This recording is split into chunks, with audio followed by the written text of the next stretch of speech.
Join us this January 1st and 2nd at our Waco restaurant for a new tradition.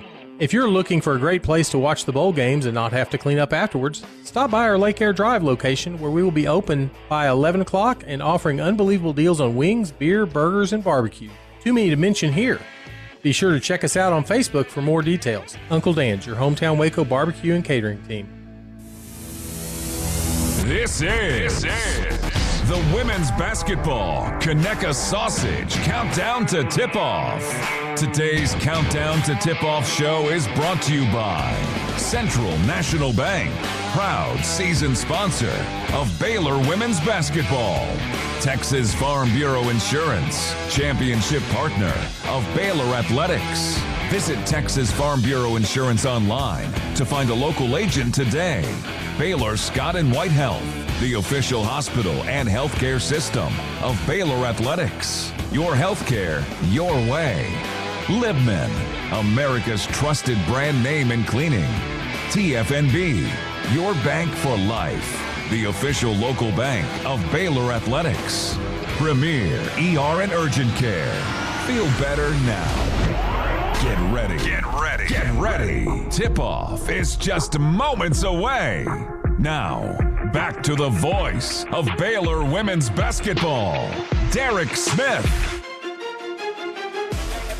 Pavilion for the 15th ranked Baylor Bears. The Baylor women have completed the non-conference portion of their schedule with an 11-2 record, and the games all get bigger from here. Today, conference play begins on this Sunday before Christmas. Baylor's opponent, the undefeated Lady Raiders of Texas Tech. Good afternoon, everyone, and thanks so much for joining us. Alongside Lori Fogelman, I'm Derek Smith, Bob Baker, our courtside engineer, Cameron Savoy, our producer at our studios in Waco. Pleased to have you with us as Baylor begins conference play today.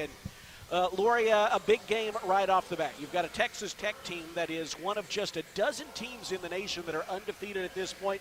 They are 13-0. They've played a slightly easier schedule than Baylor has, but it's still impressive. This is a team that I think last year there were a lot of questions about whether or not Krista Gerlich, their head coach, was going to return. They opted to keep her. They've invested in some portal players. They've got a really good team this year, and it's going to be a big challenge for Baylor right off the bat. And, Lori, we should also note right off the top, Talia Scott is a game-time decision today with her ankle injury. She did go through some work in shoot-around. She was out there on the court shooting, warming up before the game, and they're going to evaluate her. In fact, that may be taking place even right now as we speak. We'll all find out when the game begins whether or not she is out there. But whether she plays or not, a real challenge today in Texas Tech. It certainly is. They are 13-0 on the season, but another number to think about, 9 seniors. So they are a veteran squad. Not only do they have a lot of offensive firepower, but they have been great on defense throughout those 13 games that they've won. You think only Arkansas scored the most points against the Lady Raiders, and that was 68 points. So they have really shut down all 13 of those teams that they have played, and so it's going to be a tall order today for Baylor as they try to protect the home court here in this Big 12 opener. Yeah, you've got 2 of the top 3 defensive teams in the Big 12. Texas Tech is second, allowing 51.5 points per game. Baylor is third at 54.5 points per contest. Baylor does it more with just really a good post defense and solid work on the perimeter. Texas Tech does it. They like to press, and that is going to be something for Baylor to watch today. Of course, we know how Baylor did against the press a week ago against Texas. We'll just mention that and then try to forget about it. But obviously you can't forget about it because you're facing another team that likes to press. And for Jana Van Geitenbeek, really all eyes are going to be on her. They're going to try to keep her from getting the ball. You know, if Talia Scott does play today, Lori, you're going to have a second ball handler out there. If not, someone else like Markayla Johnson, who struggled in her first start on Thursday against Southern, is going to have to step up. You know, it is all about taking care of the basketball. But the good thing, I know you mentioned the Texas game, but then Baylor had to play another team. Presses, not like Texas does, but did put a lot of pressure on Baylor in Southern on Thursday night. But Baylor in the first 20 minutes didn't do a very good job of taking care of the basketball. They were so much better, so much more focused over the final 20. And I hope that's the Baylor that does show up in being able to take care of the ball as much as they can. Also, you think about Jana Van Geitenbeek. played all 40 minutes against Southern and was banged around. She had somebody on her hip the whole time, and you could see it frustrated her a little bit, and I mean frustrated her in a good way, that she managed to continue to operate the team to the best of her ability, although that she was banged around all game long. Want to let you know that today's game is going to start a few minutes late. The Baylor men's game ended just a little bit ago. A big 111-67 win for the Baylor men over Southern today. So the men get a win heading into Christmas break. That's what the women are going to try to do as well. But to make sure that there was a true hour in between the end of that game and the start of this one, our game will start at 3:05 today. So we have a little more time here to join you on the pregame show this afternoon. This is the Conecuh Sausage Countdown to Tip-Off. Brought to you by Conecuh Sausages, made from the finest cuts of pork. Their patented blend of seasonings and smoked over a pure hickory fire for that true hickory smoked Southern flavor. Conecuh Sausages, always great on the grill and perfect for tailgating. Pick up a pack and enjoy your family's favorite recipes at any meal of the day. Conecuh Sausage, a game day tradition and the official smoked sausage of Baylor Athletics. For the Bears today, we have availability reports this year. In Big 12 play, teams are required to update those the day before games and then on game day. What it looks like for Texas Tech there without one of their reserve players, Bird Martin. She's just a limited score for them, so just one player out for them for Baylor. Inez Goryanova and Ella Brow remain out. We've known that Ella Brow is getting closer. I don't know when that's going to be, but Ella Brow is out. And then Talia Scott Truly, a game-time decision. This is a series in which Baylor has won 31 straight games, dating back to 2012. Bears are going to try to keep that going today against a Texas Tech team that is undefeated on the year. The Bears may well be shorthanded, so a good challenge, but a good opportunity today forthcoming for the Bears. A little bit later on, we're going to hear from head coach Nikki Collin. We'll get you her thoughts. We'll also take a look at the starting lineups, but when we come back, it was a big weekend for Bella Fauntleroy, not just because she was coming off of a big performance, 21 points against Southern on Thursday night, her fourth 20-point game of the season for the Bears.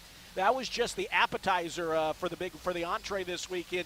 She had her birthday on Friday, her 22nd birthday, matching her jersey number. She also graduated. She walked the stage on Saturday with her degree in corporate communications. So we'll hear from her when we come back. It is Baylor and Texas Tech. 15th ranked Baylor. Texas Tech is receiving votes, and that game is coming up 25 minutes from now here from Foster Pavilion on the Baylor Sports Media Network. When you strive for greatness, All right, Cameron, you have a target on your back. Week. Sounds good, dear. When it comes to finances, we're all targets for scammers. With the right game plan, you can protect yourself. Don't get faked by fraud. Here's a tip. No reputable company or government agency will ever ask you to pay them with gift cards, Bitcoin, or a person-to-person payment app. Well, back to you guys. Options Yes, because please. the money Sounds good. just don't do it. This message is brought to you by Central National Bank. Come see why Green Eye Associates is voted best in Waco year after year. Enjoy exceptional service and care from Dr. Leanne Green alongside her dedicated optometrist and staff. Receive trustworthy insights on your eye health. Enjoy the impressive variety of contacts and eyewear and work with the most experienced optical team in Waco. Don't miss the new state-of-the-art dry eye therapies that rejuvenate the eyes and face with safe, non-invasive treatments to restore comfort and quality of life. Green Eye Associates, official optometrist of Baylor Athletics. Premier ER and Urgent Care has all the convenience of urgent care with all the expertise of an ER, all under one roof. At every visit, be seen by ER-trained staff with on-site lab and CT, X-ray, ultrasound, and EKG. Here, you pay for the appropriate level of care that you receive, and we are in network with most major insurance providers. Premier ER and Urgent Care has 4 convenient locations serving Texas: San Marcos, Temple, Waco, and Woodway. To learn more, visit www.premier.care. Are you tired of slow internet? Are data caps and throttling making it impossible to stream your favorite shows and movies? If so, it sounds like it's time to switch to NextLink Internet. With NextLink, there are no data caps and no throttling, just super fast internet speeds, up to 1 gig over wireless in some areas. Plus, NextLink is an official partner of Baylor Athletics. So don't wait another minute. Give NextLink a call or go online to nextlinkinternet.com to see what special offers are available to you. Blazing fast internet is just a click or phone call away. Sick 'em, Bears. You're listening to Baylor Women's Basketball on the Baylor Sports Media Network. chance of today's Big 12 opener between Baylor and Texas Tech. Baylor, number 15 in the nation with an 11-2 record, led in scoring by Talia Scott, who is top 10 in the nation in scoring, although she is a game-time decision for today's game with the ankle injury. We will find out at some point when the starting lineups are announced, and maybe not even when the starting lineups are announced. It may be just if she's able to enter the game or not, she will. But we will know that a little bit later on. Texas Tech has balanced scoring this year, led by Bailey Maupin, just under 15 points per game. They actually have 3 scorers in that vicinity. Jalen Bristow, forward, 14 points, 7.5 rebounds per game, and then Snutta Collins, an Ole Miss transfer, averaging 14 per game. So very balanced scoring for Texas Tech. Both teams have been very good defensively this year. Texas Tech second in the Big 12 in points per game allowed. Baylor third at 54.5 points per game. Well, for Baylor, obviously the big defensive cog has been Bella Fauntleroy. She has been an elite defender since she arrived on campus, and she's a good offensive player as well. Streaky at times, but a good offensive player. She had the 21 points in Thursday's win over Southern. And Lori, whether or not Talia Scott is able to play, I think you probably look at her and Bugs a little bit more in games like this. And we talked about the weekend she's had, but first off, just a big opportunity for her on a stage like this to really pick up where she left off Thursday night. I certainly hope so, because you saw her just continue to elevate her game throughout. She was solid, I mean more than solid defensively. She is the captain of the defense out there, getting everybody in the right spots, and she just had an outstanding defensive effort. But once she started to see the ball go in the hoop, and especially from beyond the arc, she was so good at that catch and shoot three, so confident that that was something that was just great to see out of Bella Fauntleroy. It was incredibly important for her to be able to make such an impact on both sides of the court. Well, Lori, not every player is able to celebrate their jersey number birthday, but Bella did that on Friday, 22nd birthday. She wears number 22, and then yesterday she walked the stage, her degree in corporate communications. Really just a great Baylor student athlete. Oh, that is so exciting for her. She is the epitome of a student athlete at Baylor, and she has been since the day that she stepped on this campus. Incredibly smart, probably one of the most thoughtful, best interviews. She's just a tremendous individual, and how exciting for her to earn her degree early and then have an opportunity to continue to play while continuing her schooling. Absolutely. Well, we visited with Bella Fauntleroy before the game, and she said this has indeed been a special stretch. Basketball birthday, graduation, and then now we start conference play. It's been a really, really good week. Well, congratulations to you on graduation. A semester early? Yes. Yes, sir. I still have my internship in the spring, so technically no, but I walked this winter. Very cool, very cool. Well, obviously we're proud of you on that. Also cool, I mean, I don't know how much, does birthday number 22 mean something special to you because it's your jersey number? Yeah, a little bit. It just is like I get to spend my 22nd this week celebrating myself and my accomplishments with people who love me, and then getting to play basketball, which is my favorite thing to do. Yeah, looks like your family all down from Missouri? Yes, all of everybody. I have some family in Texas that came. My grandparents from Indiana came. So I just have a lot of love and support, and my family from Ohio too. Obviously, Big 12 opener. What does it mean to you to kind of open up Big 12 playing? What would you like your teammates who haven't played in a Big 12 game to know about this? To know that this is one of the best leagues in the country. Like, whenever you come to the Big 12 and you're at any given school, you have to come out and give your best. Any team, 1 through 16 in this league, can beat any team. So just knowing that we have to come in focused, prepared, be ready to play physical, punch them first, and just make our shots and be confident. It's going to be a good game. So just letting them know that they got to be ready. Bluebonnet Health Services has been caring for Central Texans since 2004. Bluebonnet is locally owned and operated, which allows them the most interaction with patients each and every day, promoting compassionate care and integrity. They provide hands-on attention to their patients through a staff with years of experience. Bluebonnet Health Services provides home health care, supportive care, and hospice. Remember, it's your health, your choice. Ask your doctor for Bluebonnet Health Services. planning a new or used vehicle purchase? Drive the lane with First Central Credit Union's easy online application. It's a winning season with First Central's full court press of quick local loan processing, your best rate, and flexible terms. Apply online. You'll score at www.firstcentralcu.com. We're your team. Membership and loan policy requirements apply. Member NCUA.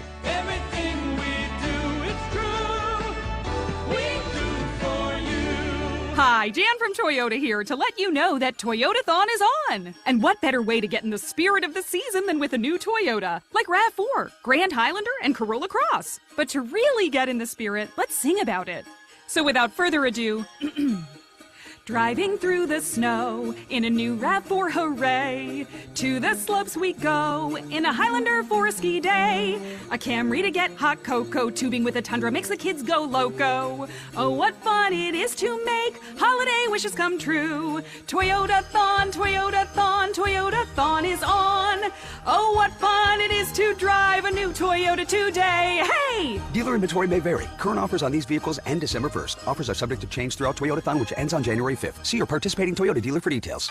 Toyota, let's go places. During Toyotathon, qualified buyers can get 2.99% APR financing for 72 months on a rugged new 2026 Tundra. Offer available in select states only. You're listening to Baylor Women's Basketball on the Baylor Sports Media Network.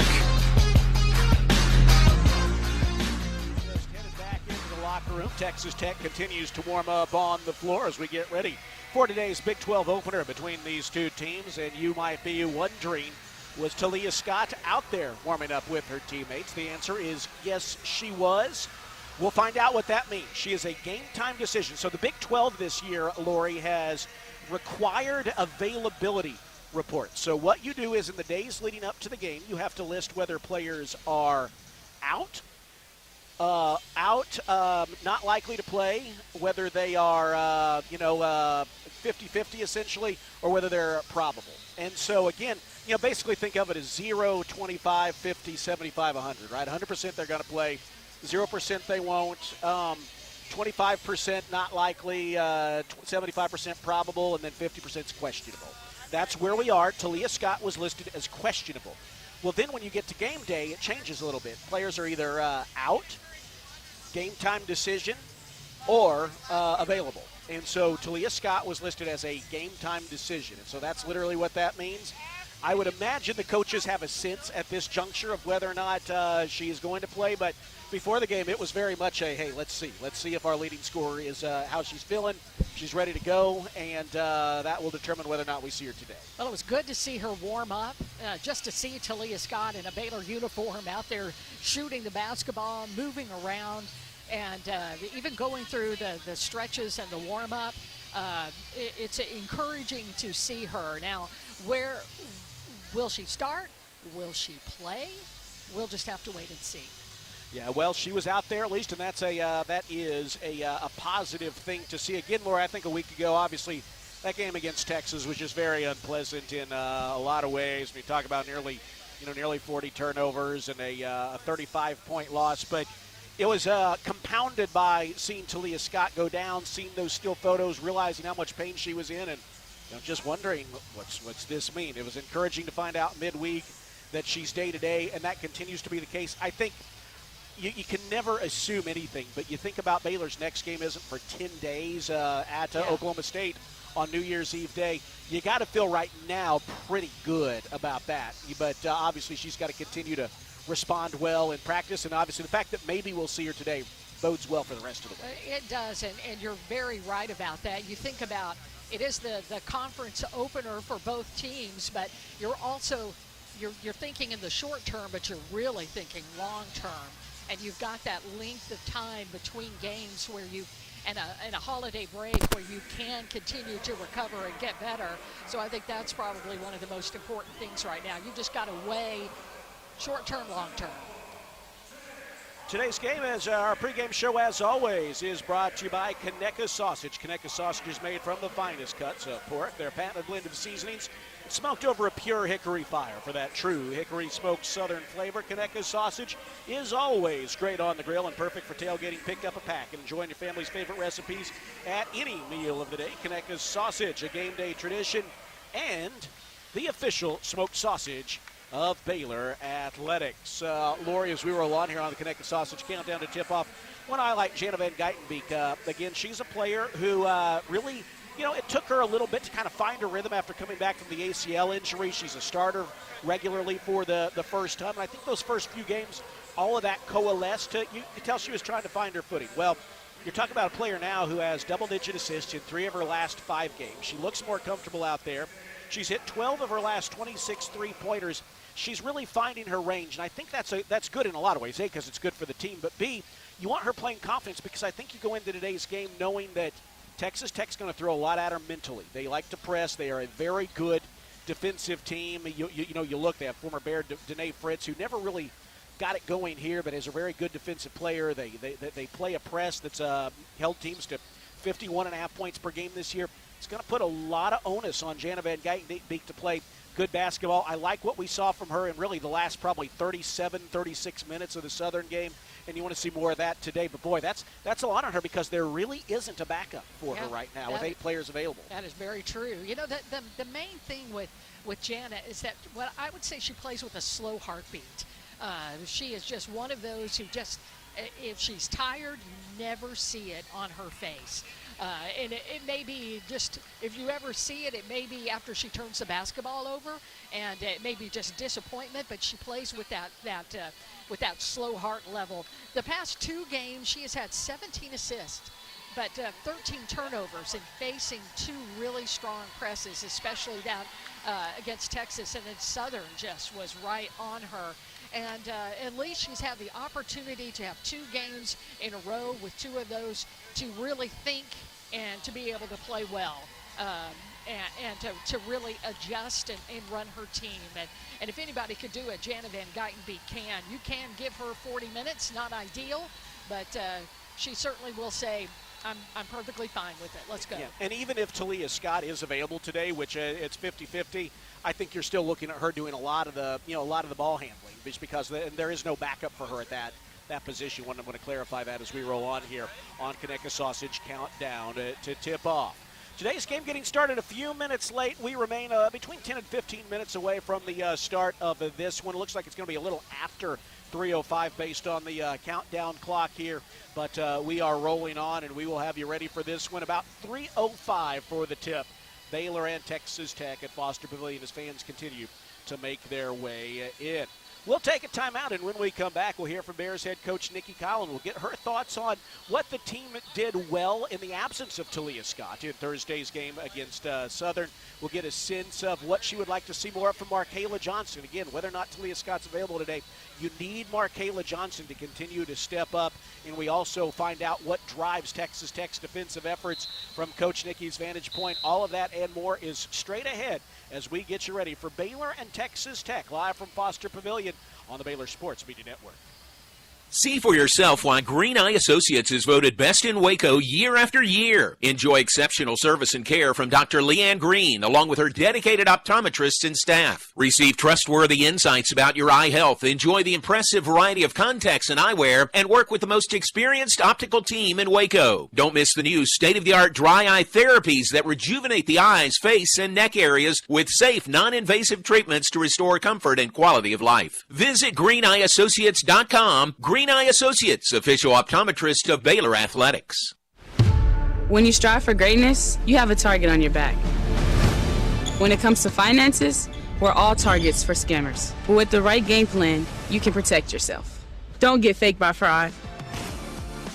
Here's a tip. If you receive a call from someone claiming to be from a company, don't give them your personal information, ever. Unless you know them personally, hang up and call the company back on a verified number.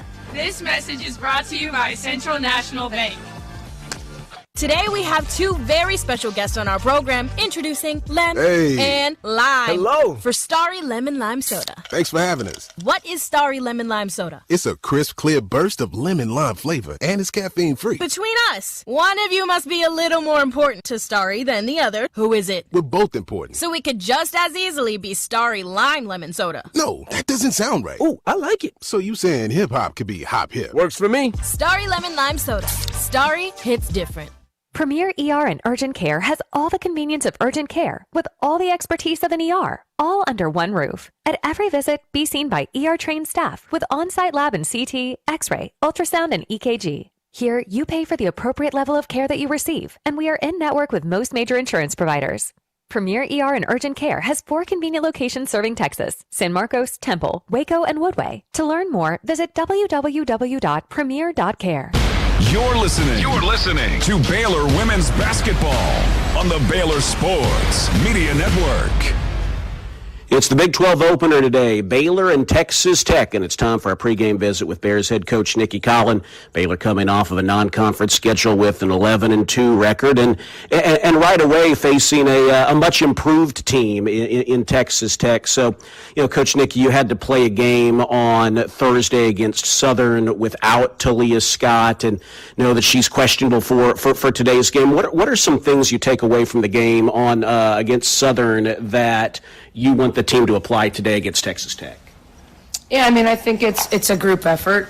I thought what Bella brought to the table, what Kayla brought to the table was super valuable in terms of their efficiency in the way they stepped up. At the same time, it doesn't mean we need that production from Kayla, but we need that production in some capacity from that 5 group. We didn't really get a lot of production from Kyla or KJ, and we need those guys to step up. We need to have, as good as Kayla was, we need a defensive presence at the rim in this game, and that's what the two of them give us. And so I thought there were some good things. I thought Jana's ability to play 40 minutes was good.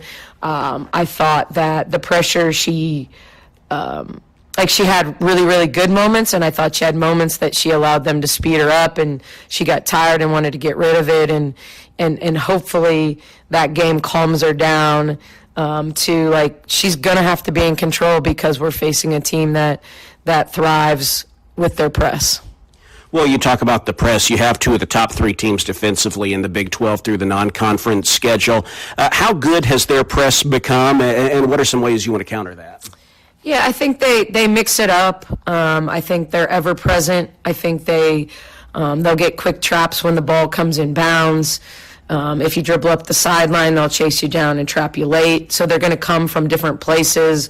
They'll run and jump you a little bit if you turn your back and it's available.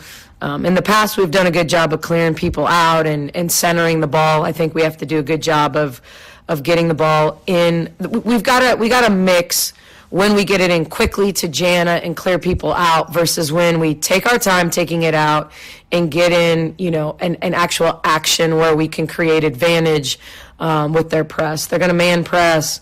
They'll also run a diamond 1-2, 1-1 press a little bit, but their man press is better. And we're going to see some 1-3-1. So we have to do a good job against mixing defenses. That's probably what they do very different from us. We may mix our man coverages, but they play a little 2-3. They play some 1-3-1. They'll zone press and they'll man press. And so our ability to function regardless of what they're in is going to be important. Baylor's been very good defensively as well. Again, you got 2 of the top 3 teams in the Big 12 defensively going at it. What do you want to do to counter Maupin and some of the things they're going to try to do offensively? Yeah, I mean, I think we have to make Maupin inefficient. I think she's been really good for them this year. She's been good her whole career, but I think this is the most efficient she's been. She's not having to take as many shots this year to get the same number of points. She's getting to play off the ball, which has been really helpful for her. I think the biggest difference with them this year is that they have a point guard in Nunez that really kind of gets them all involved and allows them to function in their natural position. And so, we just have to do a good job of understanding she's a strong right-hand driver. Like, we've got to be there on the catch and not give her open threes. We've got to do a good job in actions that they're going to use her athleticism to, like, run back screens to the rim for lobs. She's going to score. We just got to make her inefficient and really do a good job on the rest of the team. Visiting with Coach Nikki Collin, it is Baylor and Texas Tech today in the Big 12 opener. Markayla Johnson got her first start on Thursday against Southern, finished 3 for 11. Regardless of how many minutes over the course of however many next few games Talia is able to go, that Markayla is someone you need to see continued improvement from. What do you want to see from her today? What are some things she can take away from the game against Southern on her first start? Yeah, I thought her shot selection wasn't good. I think she was excited. I don't think there's a freshman in the country that doesn't want the opportunity to hear their name in the starting lineup. I think she tried too hard to be Talia and not be Markayla.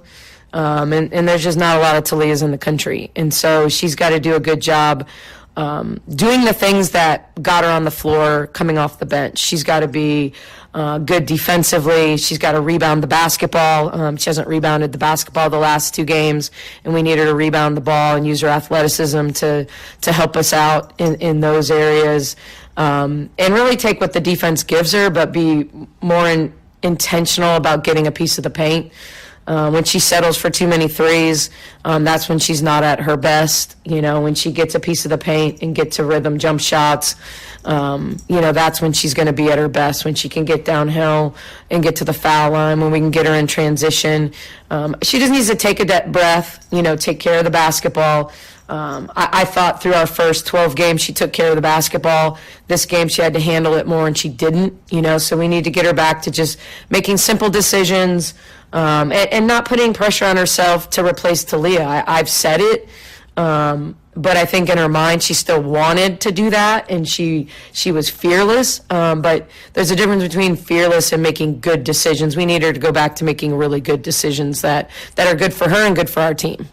Finally, Coach Nikki, this is the 3rd year, I believe, that we've played a Big 12 game before Christmas. Now, it always feels a little different, but what would you like the players who haven't played in a Big 12 game before just to kind of know about the way things pick up today? Well, the reality is, everyone is 0-0, and certainly I think Texas Tech is a team because they're 13-0. They haven't faced the adversity. They've started the same lineup in all 13 games. We need to show them their first sense of adversity. They haven't, they got down in one game against Mississippi State. Other than that, they've pretty much played even or with the lead all season long. And so, we have to match, their intensity. They have 9 seniors. So they have an unbelievable, I think, sense of urgency with this group and this team. But it's about protecting your home court. You look a year ago, and not protecting home court against Oklahoma State cost us an opportunity to tie for a conference championship, and so every game matters, and the first game is just as important as any game, and so we want to start the right way and build momentum for when we come back from break. All right, thanks very much. It is Baylor and Texas Tech coming up today from Foster Pavilion. We'll have the tip-off straight ahead here on the Baylor Sports Media Network. Fox Sports Radio, 93.9 K230 CK and KRMX HD3 Waco. Hellberg Barbecue is a family-owned business started here in Waco, Texas, and proud to serve the local area. They love to cater all kinds of events, big and small. Serving Baylor and its families is one of their favorite things, and they even ship barbecue nationwide. Check them out while here in Waco or online and support one of Waco's local barbecue restaurants, Hellberg Barbecue. Salt, pepper, and a whole lot of prayer.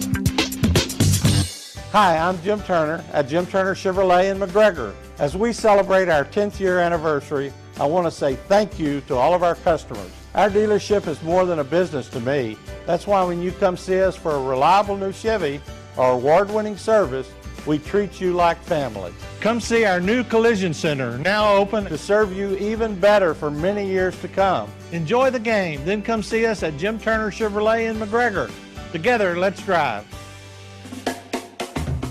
Kids can now join the Baylor Cub Club, the official kids club of Baylor Athletics, presented by Green Eye Associates. Fans 12 and under can register for the low cost of $25 and gain exclusive benefits and access to Baylor Athletics events. Members receive free admission to select events, exclusive giveaway access, and their own membership package. To register your Cub, please visit BaylorBears.com/Cub Club. Sign your Cub up today. Are you tired of slow internet? Are data caps and throttling making it impossible to stream your favorite shows and movies? If so, it sounds like it's time to switch to Nextlink Internet. With Nextlink, there are no data caps and no throttling, just super fast internet speeds, up to 1 gig over wireless in some areas. Plus, Nextlink is an official partner of Baylor Athletics. So don't wait another minute. Give Nextlink a call or go online to nextlinkinternet.com to see what special offers are available to you. Blazing fast internet is just a click or phone call away. Sick 'em, Bears! This is Baylor women's basketball on the Baylor Sports Media Network. Brooks wants to drive in on Abraham, who blocked her shot. Way to go, Abraham. She held her ground. Top of the key and traffic out to Fauntleroy. Here's a three from the left side, and it's good. Today's game is brought to you by Central National Bank, proud season sponsor of Baylor women's basketball. Texas Farm Bureau Insurance, championship partner of Baylor Athletics. Visit Texas Farm Bureau Insurance online to find a local agent today. Baylor Scott and White Health, the official hospital and healthcare system of Baylor Athletics. Your healthcare, your way. Libman, America's trusted brand name in cleaning.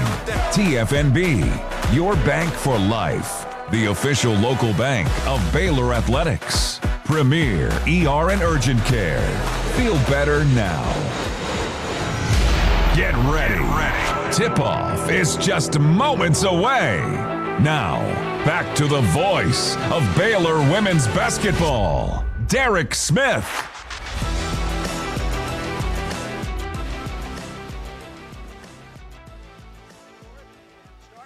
Are about to be announced for this one, the Big 12 opener between your 15th ranked Baylor Bears and the undefeated Lady Raiders of Texas Tech.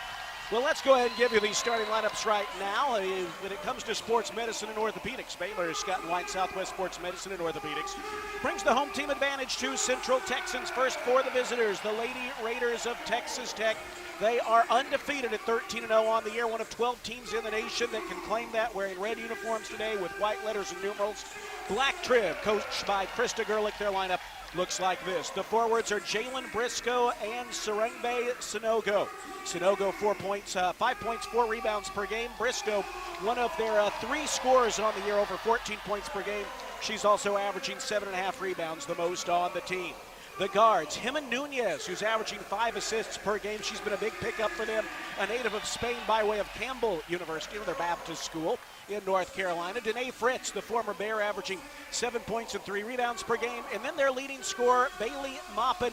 Maupin averaging 14.8 points and 3.5 assists per game. A 1,500-point score in her career, 10th all-time on the Texas Tech all-time list.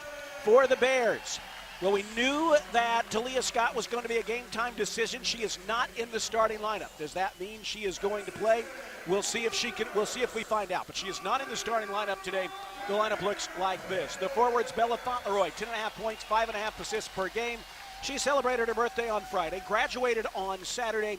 Now she is playing on Sunday in her 4th and final Big 12 opener as a Bear, along with Dariana Little-Page Bugs, a 1/10 of a point away from averaging a double-double on the year. 9.9 points in the Big 12, leading 10.7 boards per game.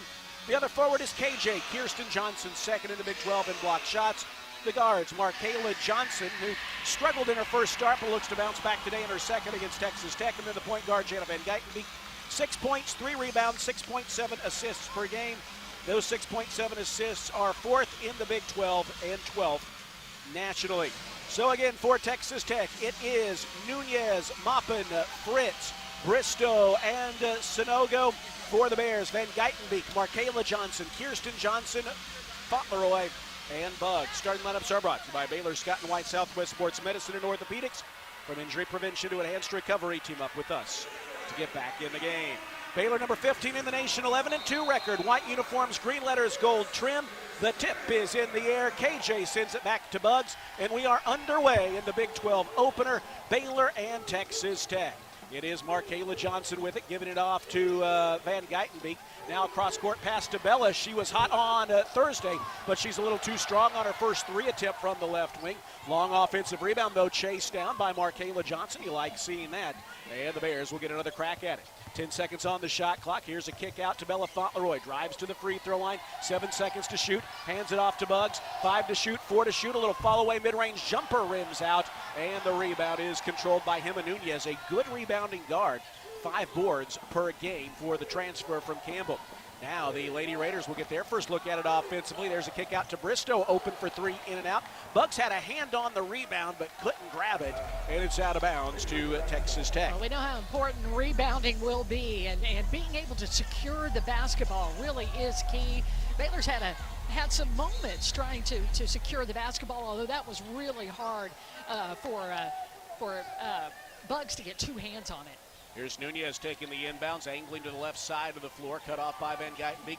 Bounces to Bristow, left to the key. 7 seconds to shoot, a minute gone in the ball game. Bristow into the corner, Maupin unloads from 3 and leaves it short. And Markayla Johnson picks up her second rebound in the first minute and 8 seconds. She's going to bring it across herself. 2 good rebounds for Markayla Johnson. Here's a handoff to Bella Fauntleroy, getting downhill, gets a step on Bristow and misses the right-hand scoop shot. Rebound loose on the floor, chased down by Nunez. Here comes Hema Nunez into the front court, around a screen from Sarang Bay, left side of the floor.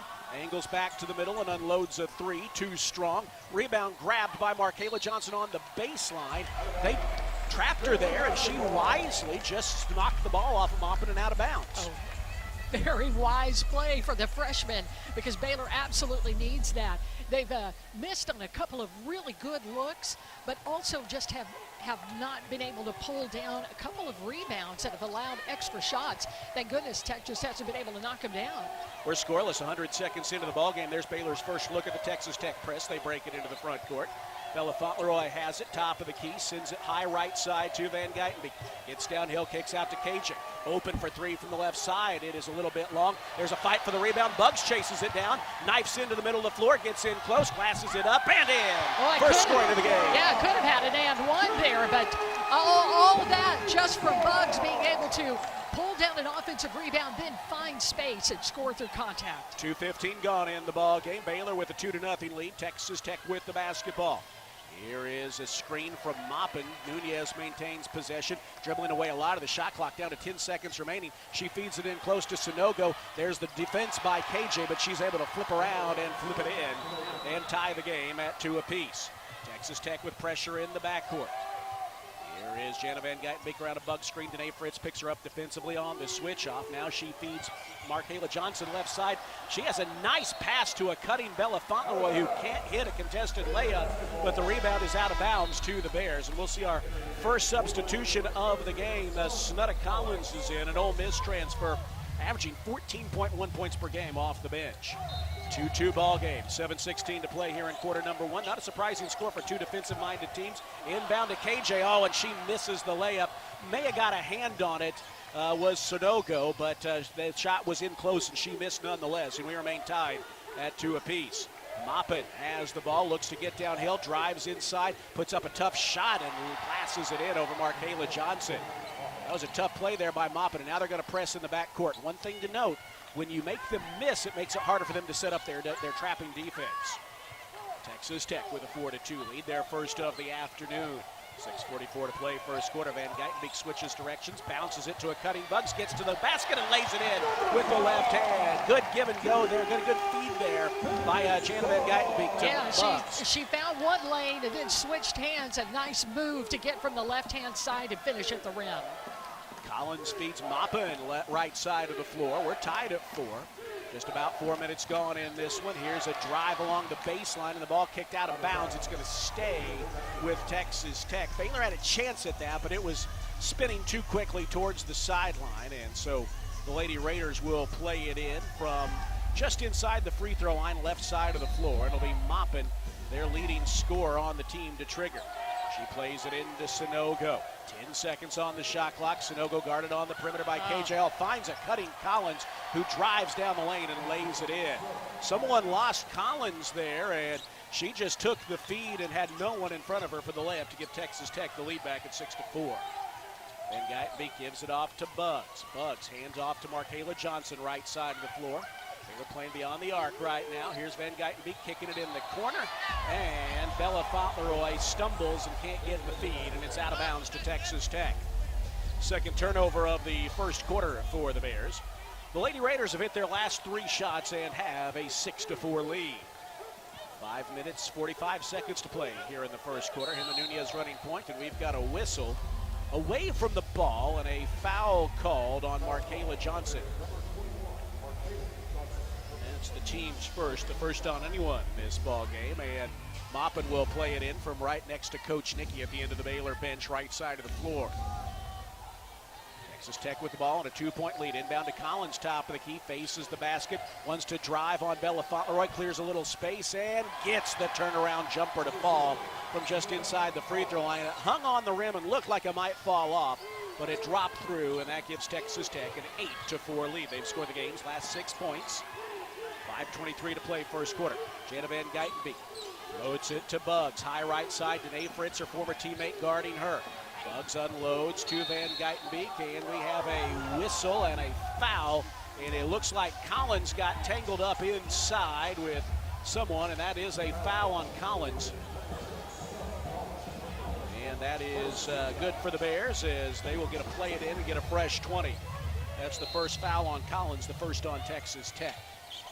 Van Guytenbeek to play it in. Oh, and now an offensive foul on the inbounds is called on the Bears. It's Markayla Johnson trying to get through a screen, and that is quickly her second foul, and we likely will not see her for the remaining 5:14 of the first quarter as Yu Ting Dunn, the Auburn transfer, checks in. Lori Ting is someone, Ting as the team calls her, as Kyla Abraham checks in as well.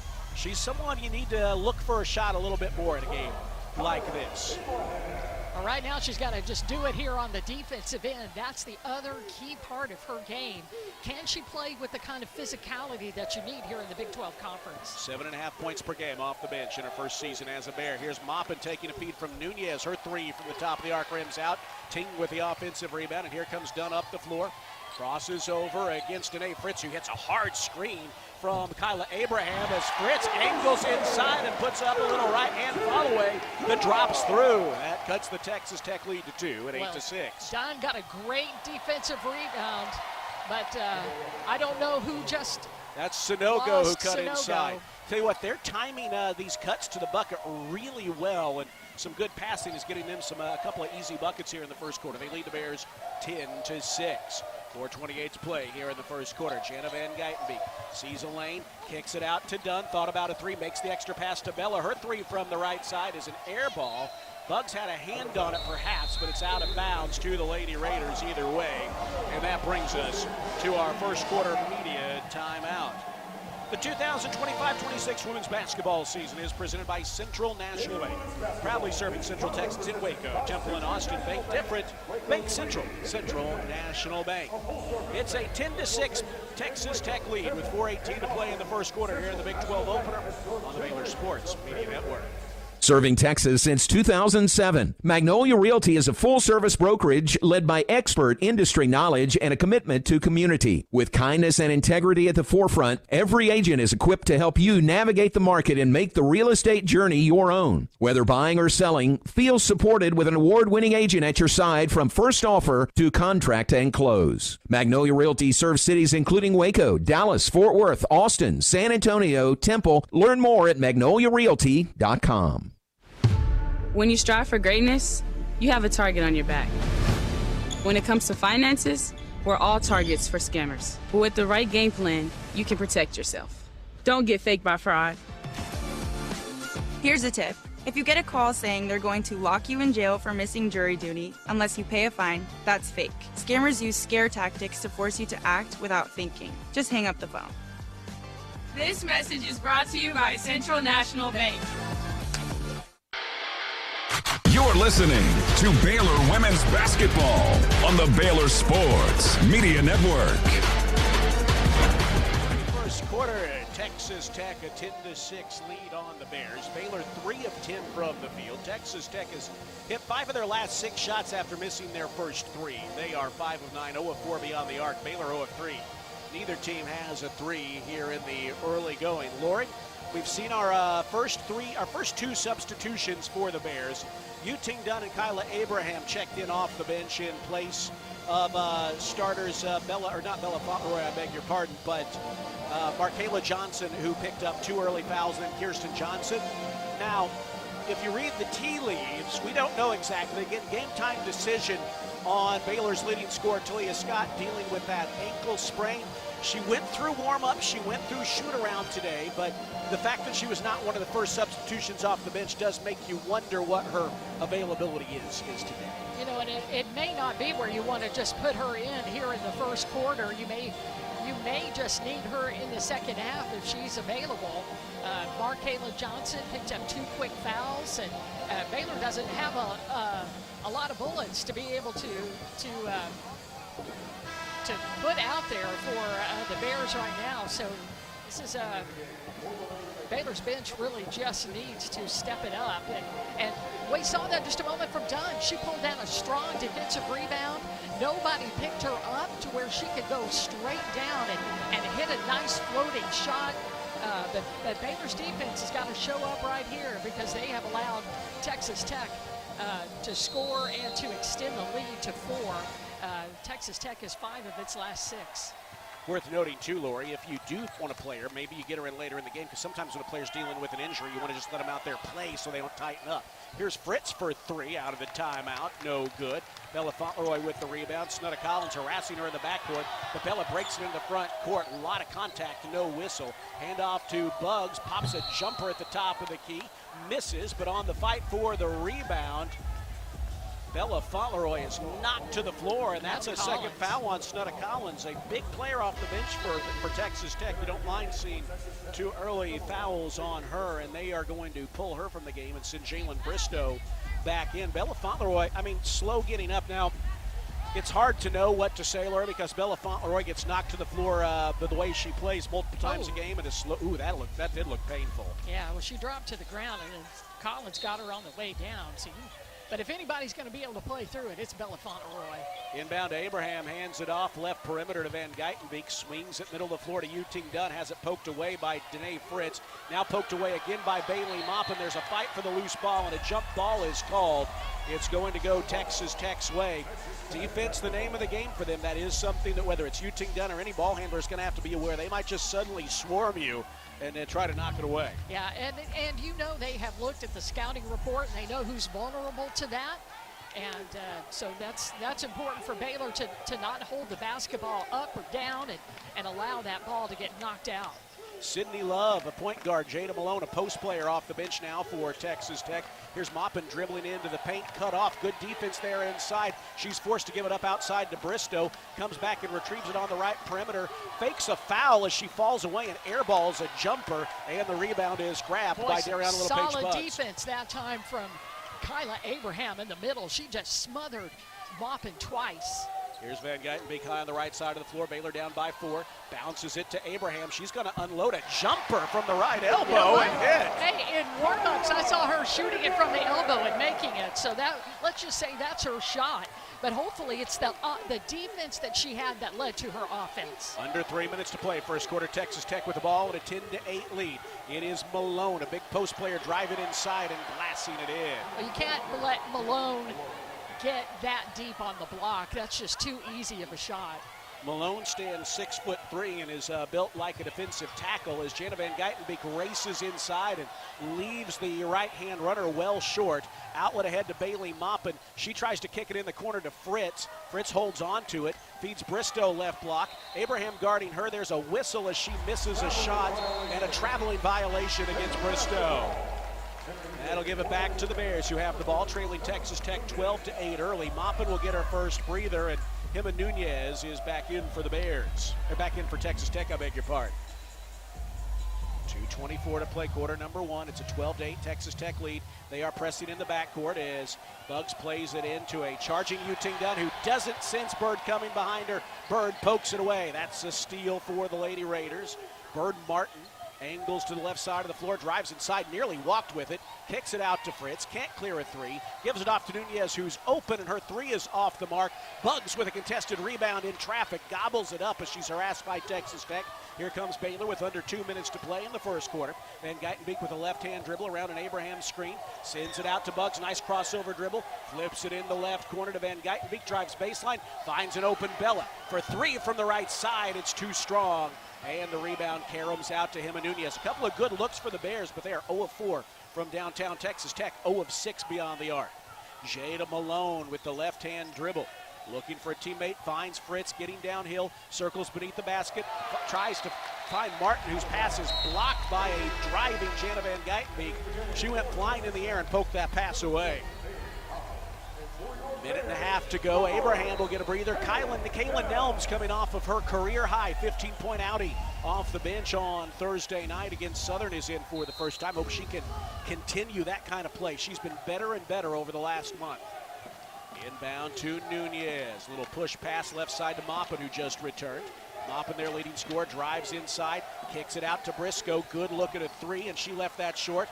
Offensive rebound, short hops to Love, though. They're going to get another look at it with 1:15 to play first quarter.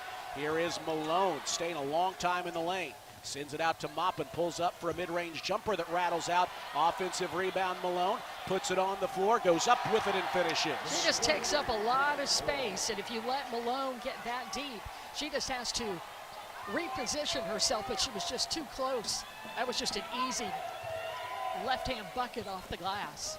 Here's Nelms, open for three, left side. That's off the mark. Fight for the rebound. It's Bugs chasing it down on the baseline. Kicks it out to Janice, stepping into a three, and that is good. Jana Van Geitenbeek hits the game's first three-pointer, and that cuts the Texas Tech lead in half. It's now 14-11 Lady Raiders. Well, Bugs with the offensive rebound, and she gets the assist, getting that basketball to Jana for the three. Confident three from Jana Van Geitenbeek. Here is Malone, top of the key. Faces the bucket, puts it on the floor, hits a cutting Maupin for the layup. Oh, a backdoor cut from the right angle, right perimeter, and she lays it in. Texas Tech leads by 5, and they nearly steal the inbounds pass as Maupin cuts in front of Dunn. Dunn has not shown an awareness of these players behind her. That's something she'll have to pick up on here as Baylor, with the successful inbounds, can play for the last shot, and they are clearly going to pressure in the backcourt. Inbound to Nelms, fires it to Van Geitenbeek, middle of the floor, nice crossover dribble, and she's in the front court with 6, with 5, double teamed around a Nelms screen with 3, sends it to Bugs, pull-up jumper at the buzzer is a little bit too strong, and that's the way the first quarter draws to a close. Well, two good defensive teams, and it was a battle here in the first quarter. At the end of one, Texas Tech 16, Baylor 11. Our score here at Foster Pavilion. Hey, Bears fans, this basketball season, make Pepsi your go-to game day drink because it's the only drink for basketball watching. Pepsi, that's what I like. Proud partner of Baylor Athletics.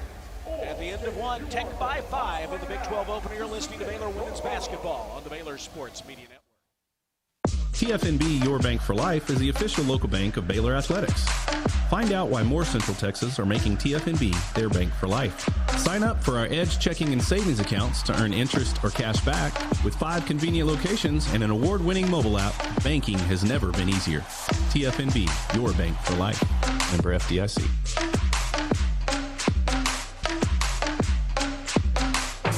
It's the wrap-up year sales event at Allen Samuels in Waco. Get the 2025 Ram 1500 Lone Star with 0% for 72 months or 3.9% for 72 months, plus 10% below MSRP and $2,000 in Black Friday select inventory cash. Check out the huge selection of 2026 Ram 2500s, now with $4,000 combined bonus cash allowance, backed by a 10-year, 100,000-mile powertrain warranty. Hurry, these year-end savings won't last long at Allen Samuels. Come by, let's be friends.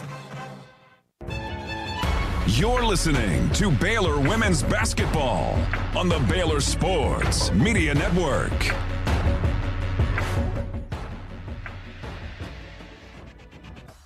To 11 as we head into the second quarter.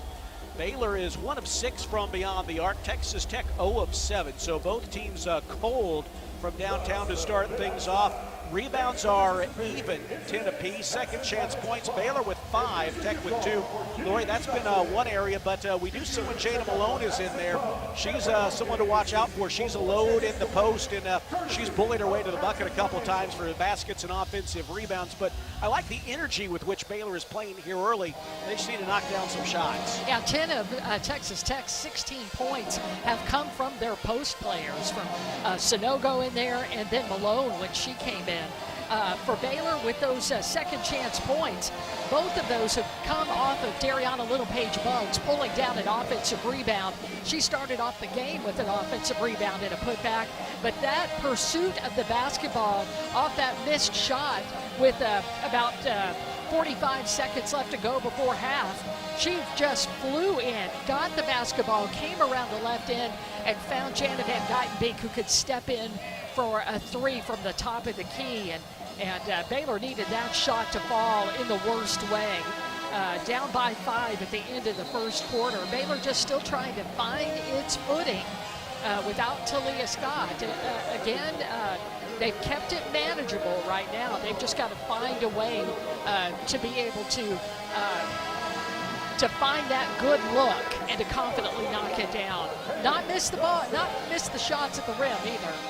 Well, you know, Coach Nicky talked a lot about poise before the Texas game, and obviously that's something you got to have again today with Texas Tech's harassing defense as we start the second quarter. It is Van Geitenbeek, Markayla Johnson, Nelms, Buggs, and Fauntleroy on the floor offensively for the Bears. Texas Tech has their original starters on the floor, with Bird Martin out there in place of one player. We'll tell you in a minute as there's a foul. Yeah, on Hima Nunez, just bumping the Jana Van Geitenbeek as she passed the ball to Bella Fauntleroy. Martin out there on the floor, or Sir Love, I beg your pardon, out there on the floor in place of Fritz to start the second quarter. So Baylor will play it back in with a fresh 20. Markayla Johnson double team, swings it perimeter right to Van Geitenbeek, fires it in the post to Nelms. She's double teamed, sends it in the corner, extra pass up top. Good looking at 3 from Jana, but it's too strong. Rebound hits the floor. It's out of bounds to whom? To Texas Tech. Gosh, I tell you, we're just having a heck of a time being able. That's a hard shot to pull down. That ball went straight up, did not hit the backboard, and came straight down. And Baylor just could not pull in that bouncing basketball. Texas Tech with their first offensive possession of the second quarter. Hima Nunez looking to get downhill, feeds it underneath the basket to Sanogo. Good tight hands, good fighting there by Dariana Littlepage-Buggs, and she forces the tie-up.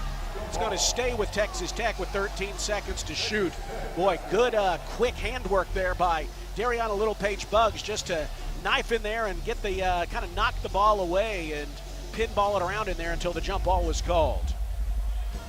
Hima Nunez will play it in from the baseline with the goalpost to her left. Looking, swings it out to Maupin, perimeter right. Maupin finds Bristow, left side of the arc. One dribble, hits Sanogo, 7 seconds to shoot. Sanogo looking to make a handoff to Maupin, who fumbles it, gets it back, tries a fall-away 3 that's off the mark. Rebound fought for it, it's Bella Fauntleroy coming away with it.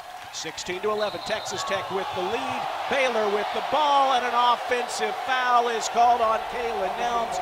Coach Nicky doesn't like it. She sent the screener there, falling to the the floor. And I could go either way on that. You know, you got to just stay still. I think from our vantage point, I don't know if you could see it from this, but she just leaned that shoulder in just a little bit if you see it from our side. But that one, you've just got to hold still and let the player run into you. Because that's what was happening. So that's Nelms' first foul, the team's first, and it gives it back to Texas Tech. She had her feet planted, body set. They're just a little bit of a lean. I mean, just a little bit, and it was enough for that call to be made. I think it helped from the Texas Tech standpoint that there were no players around. It was that little lean was very visible. 1 second to shoot for Texas Tech. Here's Maupin firing an off-balance shot, missing. Rebound put back, no by Sanogo, but a foul. Boy, how do you like that? You hold them to kind of a fall-away shot there at the shot clock buzzer, but they're going to go to the free throw line here as Sanogo, just a 46% free throw shooter, will go to the free throw line. Nelms will get a breather as Kirsten Johnson is back in. That foul, by the way, on Buggs, her first, team's second. Sunogo has struggled at the free throw line this year, and she's too strong on the first. She's got one more coming. Coach Nikki working the officials here in front of us. She hasn't liked a couple of these calls. Second free throw shot is up. No by Sunogo. Our rebound tipped out of bounds by the Bears. I'll tell you what, Lori, this is becoming a frustration. Baylor has had a lot of rebounds available to them of late that keep getting knocked out of bounds by their inability to put the squeeze on it. So that's going to give Texas Tech a fresh 20. Inbound to Maupin. She tries to draw the foul, misses the tough follow-away shot, and then the rebound is grabbed by Markayla Johnson, and she is fouled, a reach-in foul on Sunogo. Her first, team second. Maupin was clearly foul baiting there, and when she didn't get the call, she put up a tough leaner that danced on the rim a couple of times before falling off. Texas Tech pressing in the backcourt, so Baylor sets up a play with 4 players in a line. Inbounds to Van Geitenbeek. Danae Fritz guarding her. Van Geitenbeek races into the front court, harassed by Fritz. Van Geitenbeek being pushed to the left side of the floor now. Picks up her dribble, gives it outside to Markayla Johnson, drives to the baseline. Shot there is no good. Rebound tipped out to the perimeter where Bella Fauntleroy absorbs contact as she grabs it. She's all right. Baylor with the ball, trailing by 5. Van Geitenbeek drives inside, kicks out to Bella, who hits a 3, but there's a whistle away from the ball, and a foul is called on Jana Van Geitenbeek, wiping out the bucket from Bella Fauntleroy. Let's see if we can get a look at it. She was standing. Yeah, I guess that's an okay call. I'd like to see another look at it. But Van Geitenbeek called for the foul, her first, team's third. Bristow in transition hits a 3, the first of the game for Texas Tech, and they've opened up an 8-point lead, their biggest of the afternoon. 2 minutes gone in the second quarter.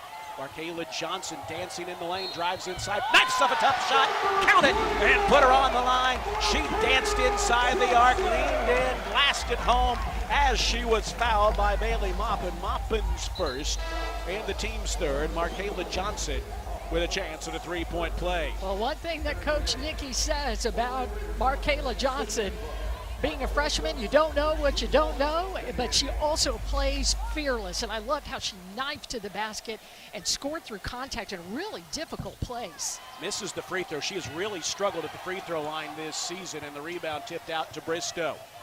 Texas Tech with the ball in a 6-point lead, 19-13. Baylor looks like maybe playing again today without Talia Scott. Pass in the post, knocked away. Good defense there by KJ, stolen by Bugs. Let's see if Baylor can score off the turnover. There's a feed ahead to Van Geitenbeek, out to Bugs. Too strong on the 3.